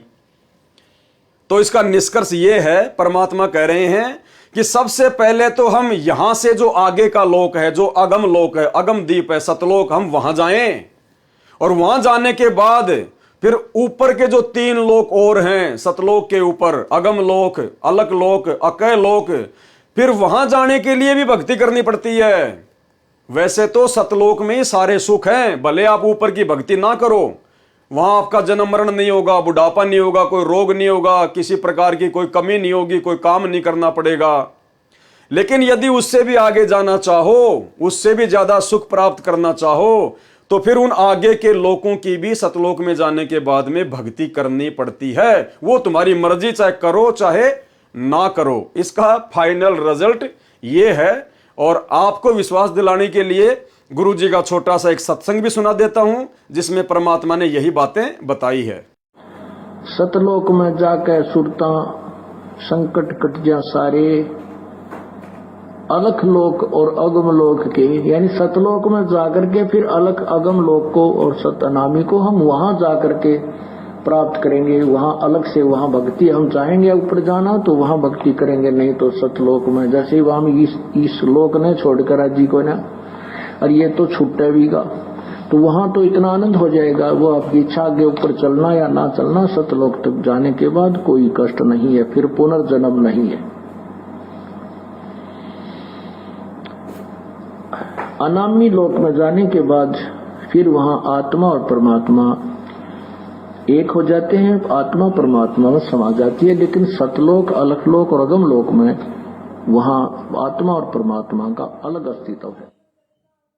वाणी गरीब सतगुरु पारस रूप है और हमरी लोहा जात, और पलक बीच कंचन करे पलटे पिंड रुगात। देखो कितनी सिंपल वाणी लग रही है ना हमारे को। गरीबदास जी कह रहे हैं कि जो सतगुरु मुझे मिले थे वो तो पारस जैसे हैं, पारस जैसे, जो अपना तत्व ज्ञान देकर मिनट में अपने भगत को चेंज कर देते हैं, उसकी काया पलट देते हैं। और हमारी लोहा जात, और हम जीव तो लोहा हैं उस पारस रूपी सतगुरु के आगे। पलक बीच कंचन करें, पलक बीच यानी आंख झपकने जितनी देर में वो परमात्मा सोना बना दे हमारी काया का, यानी अपने ज्ञान से हमारे विचारों को चेंज कर दे। पलटे पिंड और गात, जैसे पारस पत्थर लोहे से स्पर्श होने पर लोहे को सुरग बना देता है। यहां पे शायद ये गलती हो गई होगी, जहां तक मुझे आइडिया है, यहां पे आना चाहिए स्वर्ण यानी सोना बना दे, क्योंकि पारस तो सोना बनाता है। वैसे तो पता नहीं, अब मालिक की मौज, हो सकता है जब मैनेजमेंट वालों ने इसको प्रिंट कराया तो हो सकता है उसमें यहाँ पर दिक्कत हो गई होगी, तो यहाँ पे होना चाहिए सोना। जैसे पारस पत्थर लोहे से स्पर्श होने पर लोहे को सोना बना देता है, जिस कारण से वह बहुमूल्य हो जाता है, इसी प्रकार हम तो लोहा जैसे जीव थे। यानी सतगुरु रामपाल जी परमात्मा के मिलने से पहले हम तो लोहे जैसे थे, लोहा भी जंग लगा हुआ, किसी काम का नहीं, खराब, 84 में जाने वाले थे हम तो।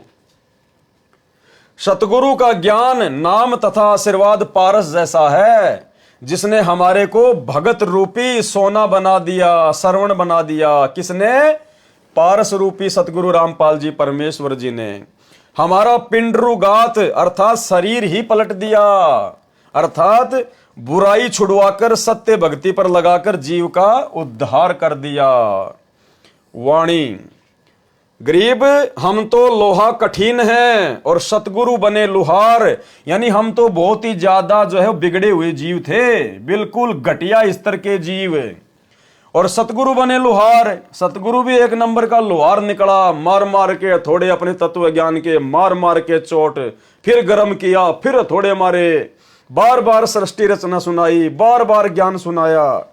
गरीब हम तो लोहा कठिन है, सतगुरु बने लुहार, और जुगन जुगन के मोर्चे तोड़ गणे गढ़सार।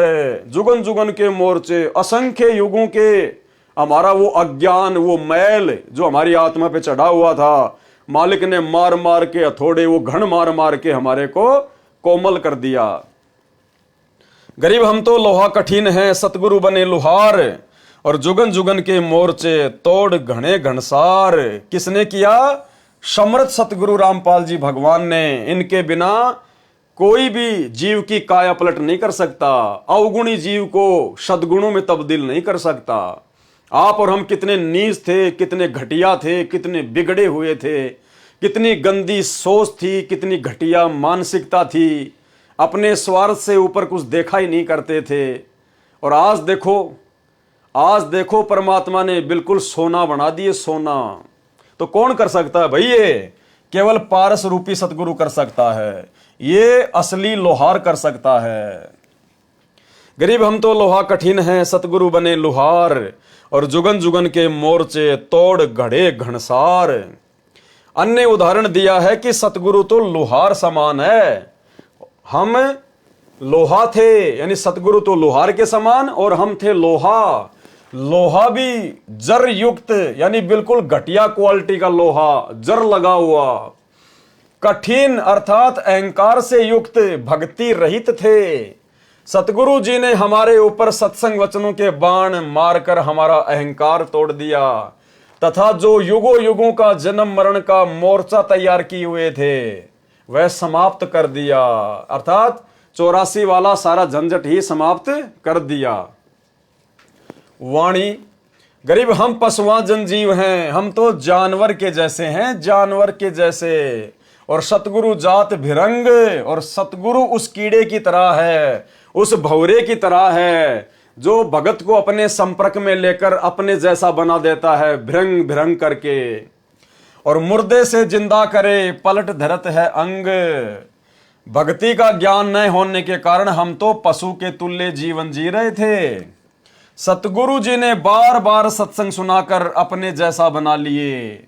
जैसे एक भृंग कीड़ा पंखों वाला अन्य बिना पंखों के कीड़े को अपनी आवाज सुना सुनाकर अपने जैसा बना लेता है। हम भक्ति मार्ग से भटके हुए थे, हम मुर्दों जैसा जीवन जी रहे थे, जीवन में कोई उत्साह नहीं था। परमात्मा ने तत्व ज्ञान सुनाकर, किसने सुनाया तत्व ज्ञान? परमात्मा ने, परमात्मा सतगुरु रामपाल जी ने। परमात्मा ने तत्व ज्ञान सुनाकर जीवन में नई चेतना भरकर जिंदा समान कर दिया, जिंदा समान। वाणी, गरीब सतगुरु शिकलीगर बने। शिकलीगर होता है जो ताले की चाबी बनाता है कुट कुट के। गरीब सतगुरु शिकलीगर बने और यो तंतेगा दे, और हमारा शरीर तो जो है वो तलवार के जैसा था। जुगन जुगन के मोर्चे और खोए ब्रह्म संदेह। शिकलीगर तालों को ताली लगाते थे, जो नई चाबी एक कील को कूट छेद कर बना देते थे। सतगुरु इसी प्रकार हम जीवों को भक्ति करने योग्य शब्द की चोट मारकर बनाते हैं। इसलिए कहा है कि सतगुरु शिकलीगर बने, और ये शरीर तेगा यानी तलवार तुल्य है। इस शरीर से भक्ति करके जन्म मरण से छुटकारा पाने का युद्ध जीतना है। सतगुरु युगों युगों का भ्रम निवारण करके सर्व शंकाओं का नाश कर देते हैं। वाणी संख्या 97। गरीब सतगुरु कंद कपूर है। कंद यानी फल और कपूर यानी अमृत जैसा। सतगुरु कंद कपूर है और हमरी तुनका दे, और हम क्या हैं? तुनके जैसे। तुनका क्या होता है? जैसे कोई लकड़ी का कोई होता है ना, वो तिनका, सूखा जो तिनका जो घास का होता है। कहते हैं हमारे सतगुरुदेव भगवान तो अमृत जैसे फल हैं, और हम जीव क्या हैं? तिनके जैसे, वो भी सूखा तिनका। स्वाति सीप का मेल है चंद चकोरा ने। सतगुरु जी तो अमृत फल तुल्य है, हमारा शरीर तो तिनके तुल्य है। जैसे स्वाति नक्षत्र की वर्षा की बूंद सीप के मुंह में गिरने से मोती बन जाता है, ऐसे सतगुरु जी ने हमारे अंतःकरण रूपी सीप में यानी हमारे हृदय में सत्य साधना रूपी स्वाति की बूंद डाली, यानी अपना तत्व ज्ञान डाला, अपना उपदेश डाला, वो मंत्र डाले। हमने परमात्मा रूपी सतगुरु में इतनी लगन लगाई। किस में लगाई? परमात्मा रूपी सतगुरु में। यानी ये स्वयं ही परमात्मा हैं जो सतगुरु का रोल कर रहे हैं। इसीलिए तो हमने इस फोटो को रिजेक्ट कर दिया, क्योंकि हमें परमात्मा रूपी सतगुरु की पहचान हो गई।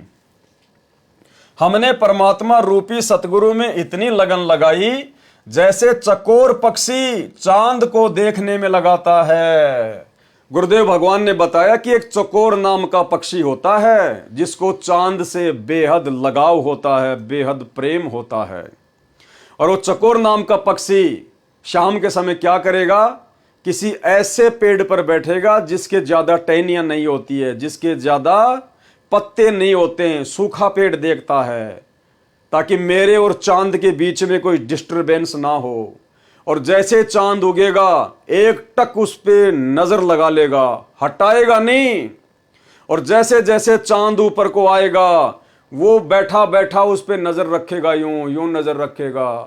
चांद सीधा आएगा, वो चकोर पक्षी अपनी गर्दन यूं कर लेगा। चांद फिर यूं आएगा, वो पक्षी भी यूं देखेगा, यूं देखेगा। और अंत में वो पक्षी नीचे गिर जाता है चांद को देखते देखते, और वो गर्दन के बल गिरता है, उसकी गर्दन टूट जाती है। टूटी गर्दन से भी वो चांद को ही देखता रहता है। तो गरीबदास जी हमें यह समझाना चाहते हैं कि उस चकोर पक्षी के जैसे हमें भगत बनना पड़ेगा। यानी हमने अपने सतगुरु के अलावा सौपन में भी किसी अन्य देव में, महादेव में, नकली साधु संतों में, या यहां इस गंदे लोक की किसी भी चीज में, किसी भी विषय भोग की वस्तु में, यहां के किसी भी सुख में हमने बिल्कुल भी अपनी सुरती नहीं लगानी है, अपना ध्यान नहीं लगाना है। जो वस्तु आवश्यक होगी, यदि मर्यादा में रहकर भक्ति करेंगे तो गुरुजी समय आने पर हमें जरूर उपलब्ध करवाएंगे, क्योंकि वो अंतर्यामी भी है और वो समर्थ भी है, उसके घर में किसी चीज की कमी नहीं है। तो हमने हर प्रकार से इस 21 ब्रह्मांड की हर वस्तु से ध्यान हटाकर और केवल अपनी भक्ति पर लगाना है, अपने सतगुरु पर लगाना है। कोई चीज उनके और हमारे बीच में बाधा नहीं बननी चाहिए, हमारे मन में कोई विकार नहीं आना चाहिए। तो कहते तब जाकर वो भगत सतलोक का दरवाजा देख पाएगा, जिसमें चकोर पक्षी जैसा प्रेम अपने सतगुरुदेव भगवान में बन जाएगा। कहने का मतलब है भाई जब तक जिएंगे तब तक काल के लोक में रहेंगे, और जो यहाँ की वस्तुएं आवश्यक होगी जीने के लिए वो तो जरूरी हैं ही हैं, तो वो परमात्मा जरूर उपलब्ध करवाएगा। इसके अलावा फालतू की डिमांड, फालतू की इच्छा, सांग सिनेमा, बड़े बड़े मकान, बड़ी बड़ी गाड़ियां, बड़ी बड़ी सभाओं में जाना, लोगों से तालियां बजवाना, अहंकार में फूल जाना, लोगों से सम्मान और इज्जत की उम्मीद रखना। कहने का मतलब हमने अभी आडंबर, ये पाखंड, ये लोक दिखावे सब त्यागने पड़ेंगे। अपने आप को मिट्टी समझकर, दो कोडी का जीव समझकर, जर लगा हुआ लोहा समझकर और अपने गुरुजी की भक्ति करके यहां से निकलने का प्रयास करना है। जो गुरुजी ने दीक्षा दे दी उन मंत्रों पर अपना ध्यान लगाना है। जो गुरुजी ने नियम बता दिए आजीवन उनको संघर्ष करते हुए निभाना है। ना किसी लोकलाज में फंसना, ना किसी के भय से डरना है, ना किसी को जबरदस्ती हमने दुखी करना। कोई दूसरा दुखी करे तो वो करता रहेगा, हमारा कुछ बिगाड़ नहीं पाएगा, क्योंकि हमारे सिर पर हमारे सतगुरुदेव भगवान बैठे हैं। और परमात्मा कहते हैं सिर पर साईं सत्य है, फिर तो को क्या भय रे। और परमात्मा कहते हैं उस भगत का कोई बाल बाका नहीं कर सकता, जिस साधु का बाल न बाका, जिस पे सतगुरु मेहरबान होते हैं। तो भाई और बहनों, साध संगति से जुड़े हुए हम सत्सेवक भाई बहन इस प्रोसीजर के बेहद निकट हैं, बेहद निकट। और हमने और इसमें आगे बढ़ना है, पूरे 100 नंबर पे पहुंचना है। तो ये कहना चाहते हैं गरीबदास जी महाराज जी कि आपने भी उस चकोर पक्षी की तरह अपने गुरुदेव सतगुरु रामपाल जी परमेश्वर जी में, जो कि स्वयं ही परमात्मा हैं, हमने परमात्मा रूपी सतगुरु में इतनी लगन लगाई, तो हमने भी अपने परमात्मा रूपी सतगुरु रामपाल जी परमेश्वर जी में, उनकी भक्ति में उतनी ही लगन लगानी है। हमने परमात्मा रूपी सतगुरु में इतनी लगन लगाई जैसे चकोर पक्षी चांद को देखने में लगाता है। एक टक रात्रि में उगते चांद को अस्त तक देखता रहता है, देखते देखते पेड़ से गिरकर गर्दन भी तुड़वा लेता है, परंतु नजर फिर भी चांद को देख रही होती है। ऐसी लगन परमात्मा में लगाकर मोक्ष प्राप्त किया। वाणी गरीब ऐसा सतगुरु सेइये, यानी ऐसे सतगुरु की पूजा कीजिए। बेग उधारे हंस, जो हंस को यानी भगत को बहुत जल्दी सतलोक पहुंचा दे, उसका उद्धार कर दे। और भव सागर आवे नहीं, फिर वापस इस भव सागर में 21 ब्रह्मांड में नहीं आना। और जोरा काल विध्वंस, और ना ही फिर हमारे ऊपर इस जोरा यानी इस मौत का और काल का किसी प्रकार का कोई भी जोर नहीं चलेगा। हम फिर बार बार जन्म और मरण में नहीं आएंगे। गरीब ऐसा सतगुरु से ये बेग उदारे हंस, भव सागर आवे नहीं, जोरा काल विध्वंस, यानी इस काल और इस मृत्यु के विध्वंस में फिर हम वापस नहीं फंसेंगे। भव सागर आवे नहीं। सरलार्थ ऐसा सतगुरु कीजिए जो शीघ्र कल्याण करे। हंस रूपी भगत को संदेश दिया है, आगे कहा है कि फिर संसार सागर में पुनः जन्म नहीं लेता। सतगुरु जोरा अर्थात मौत और काल को समाप्त कर देता है, पूर्ण मोक्ष प्राप्त करवाता है। वाणी गरीब पट्टन नगरी घर करे, पट्टन नगरी यानी सतलोक, कि अब भगत ने सतलोक में अपना निवास स्थान बना लेना चाहिए, अपना घर कर लेना चाहिए सतलोक में। गरीब पट्टन नगरी घर करे, गगन मंडल गैनार, अलल पंख ज्यों संचरे, सतगुरु अधम उधार। सरलार्थ सत्य साधना से उस पट्टन नगरी सतलोक में घर करें, निवास स्थान प्राप्त करता है, जो गगन मंडल में अर्थात पर्वत जैसा ऊंचा महल है। उद्धार करने के लिए सतगुरु अलल पक्षी की तरह सत्यलोक से चलकर आता है। यानी सतगुरु कैसे आता है? अलल पक्षी की तरह सतगुरु अपने भक्तों को लेने के लिए यहां आता है। वाणी गरीब अलल पंख अनुराग है और सुन मंडल रहे थीर, दास गरीब उधारिया सतगुरु मिले कबीर। सरलार्थ जिस प्रकार अलल पक्षी का बच्चा पृथ्वी पर होता है, वह अपने परिवार तथा घर को नहीं भूलता जो ऊपर वायु में आकाश में होता है। दूसरी ओर उस बच्चे के माता पिता अलल पक्षी अपने बच्चे के लौटने की राह देखते रहते हैं और दिल में मिलने की मीठी मीठी हिलोद सी उठती रहती है, और अंत में वह बच्चा अपने परिवार में ऊपर चला जाता है। इसी प्रकार परमात्मा आपको सदा चाहता है कि मेरे बच्चे मेरे पास सतलोक में आ जाएं, सदा सुखी हो जाएं। हम सतगुरु के भगत अलल पंख के बच्चे की तरह परमात्मा को तथा अपने घर सत्यलोक को नहीं भूलेंगे तो एक दिन हम सतलोक चले जाएंगे। संत गरीबदास जी ने कहा है कि मेरा उद्धार भी इसी विधि से हुआ है। मुझे सतगुरु कबीर जी ही मिले। कौन मिले? सतगुरु कबीर जी मिले। तो भाई हमें कौन मिला फिर आज?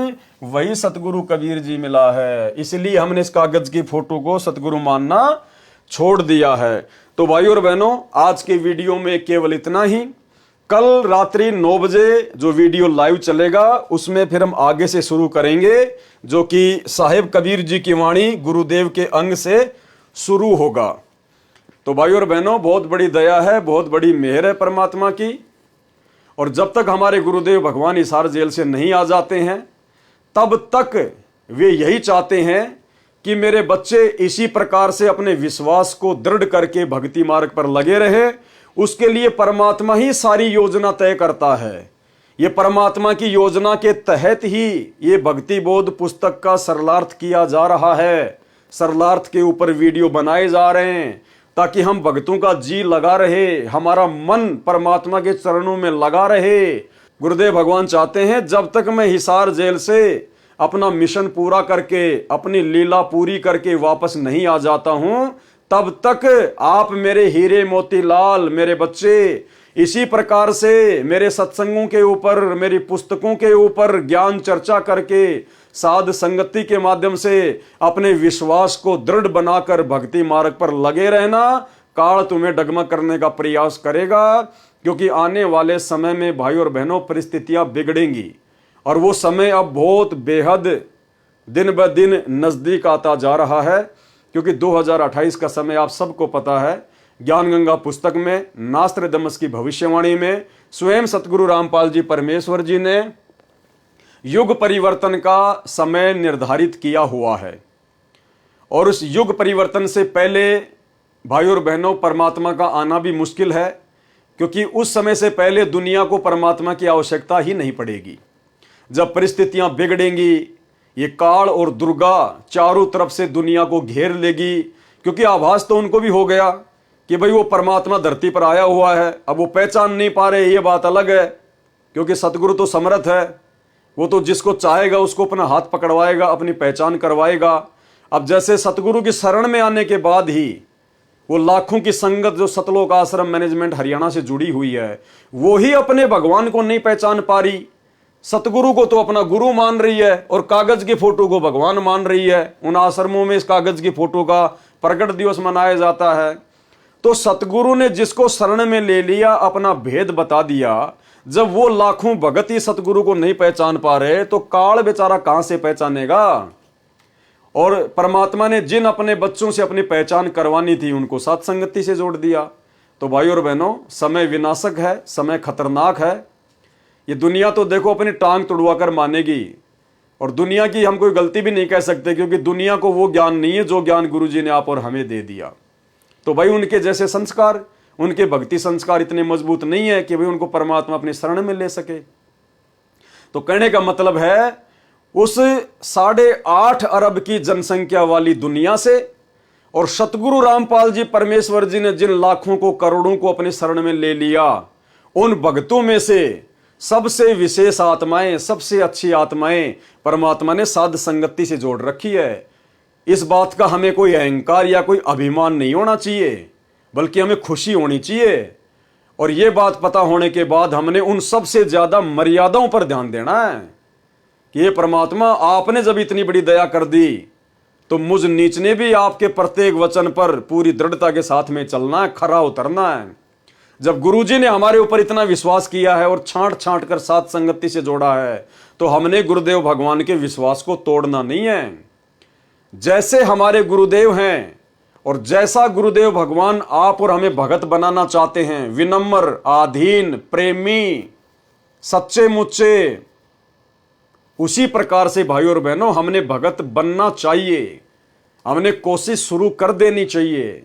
और ये मौका आप और हमारे पास केवल उस समय तक है भगत बनने का, जब तक गुरुजी हिसार जेल से लीला समाप्त करके बाहर नहीं आ जाते हैं। देखो उसके बाद तो पूरी दुनिया भगत नजर आएगी, ध्यान रखना। जिस प्रकार सतलोक आश्रमों में जब गुरुजी सत्संग करते थे तो सभी भगत नजर आते थे। जिसके भी गले में लॉकेट दिख जाता, सत्साई भगत जी, सत्साई भगत जी, झुक के प्रणाम करना, आदर देना, सम्मान देना, हंस के बात करना। भाई भगत क्या, ये तो बिल्कुल गजब का घोड़ा है, बिल्कुल भाई ये तो मतलब धन्ना जी बन गया। और जैसे बरवाला कांड हुआ और पता चला कि वहां साथ संगति हो रही है, वो ही भगत लेके लठ जो आश्रमों में सत्साई भगत जी, सत्साई भगत जी लेके लठ अपने भगत भाइयों को मारने आ रहा है। तो भाई और बहनों, भगतों की अभगतों की पहचान तो अब हो रही है। तो अब हमने वो भगत बनना है जैसा भगत बनाने के लिए गुरुजी सतलोक से आए हैं, और ये मौका दे दिया गुरुजी ने हमें साथ संगति से जोड़ के।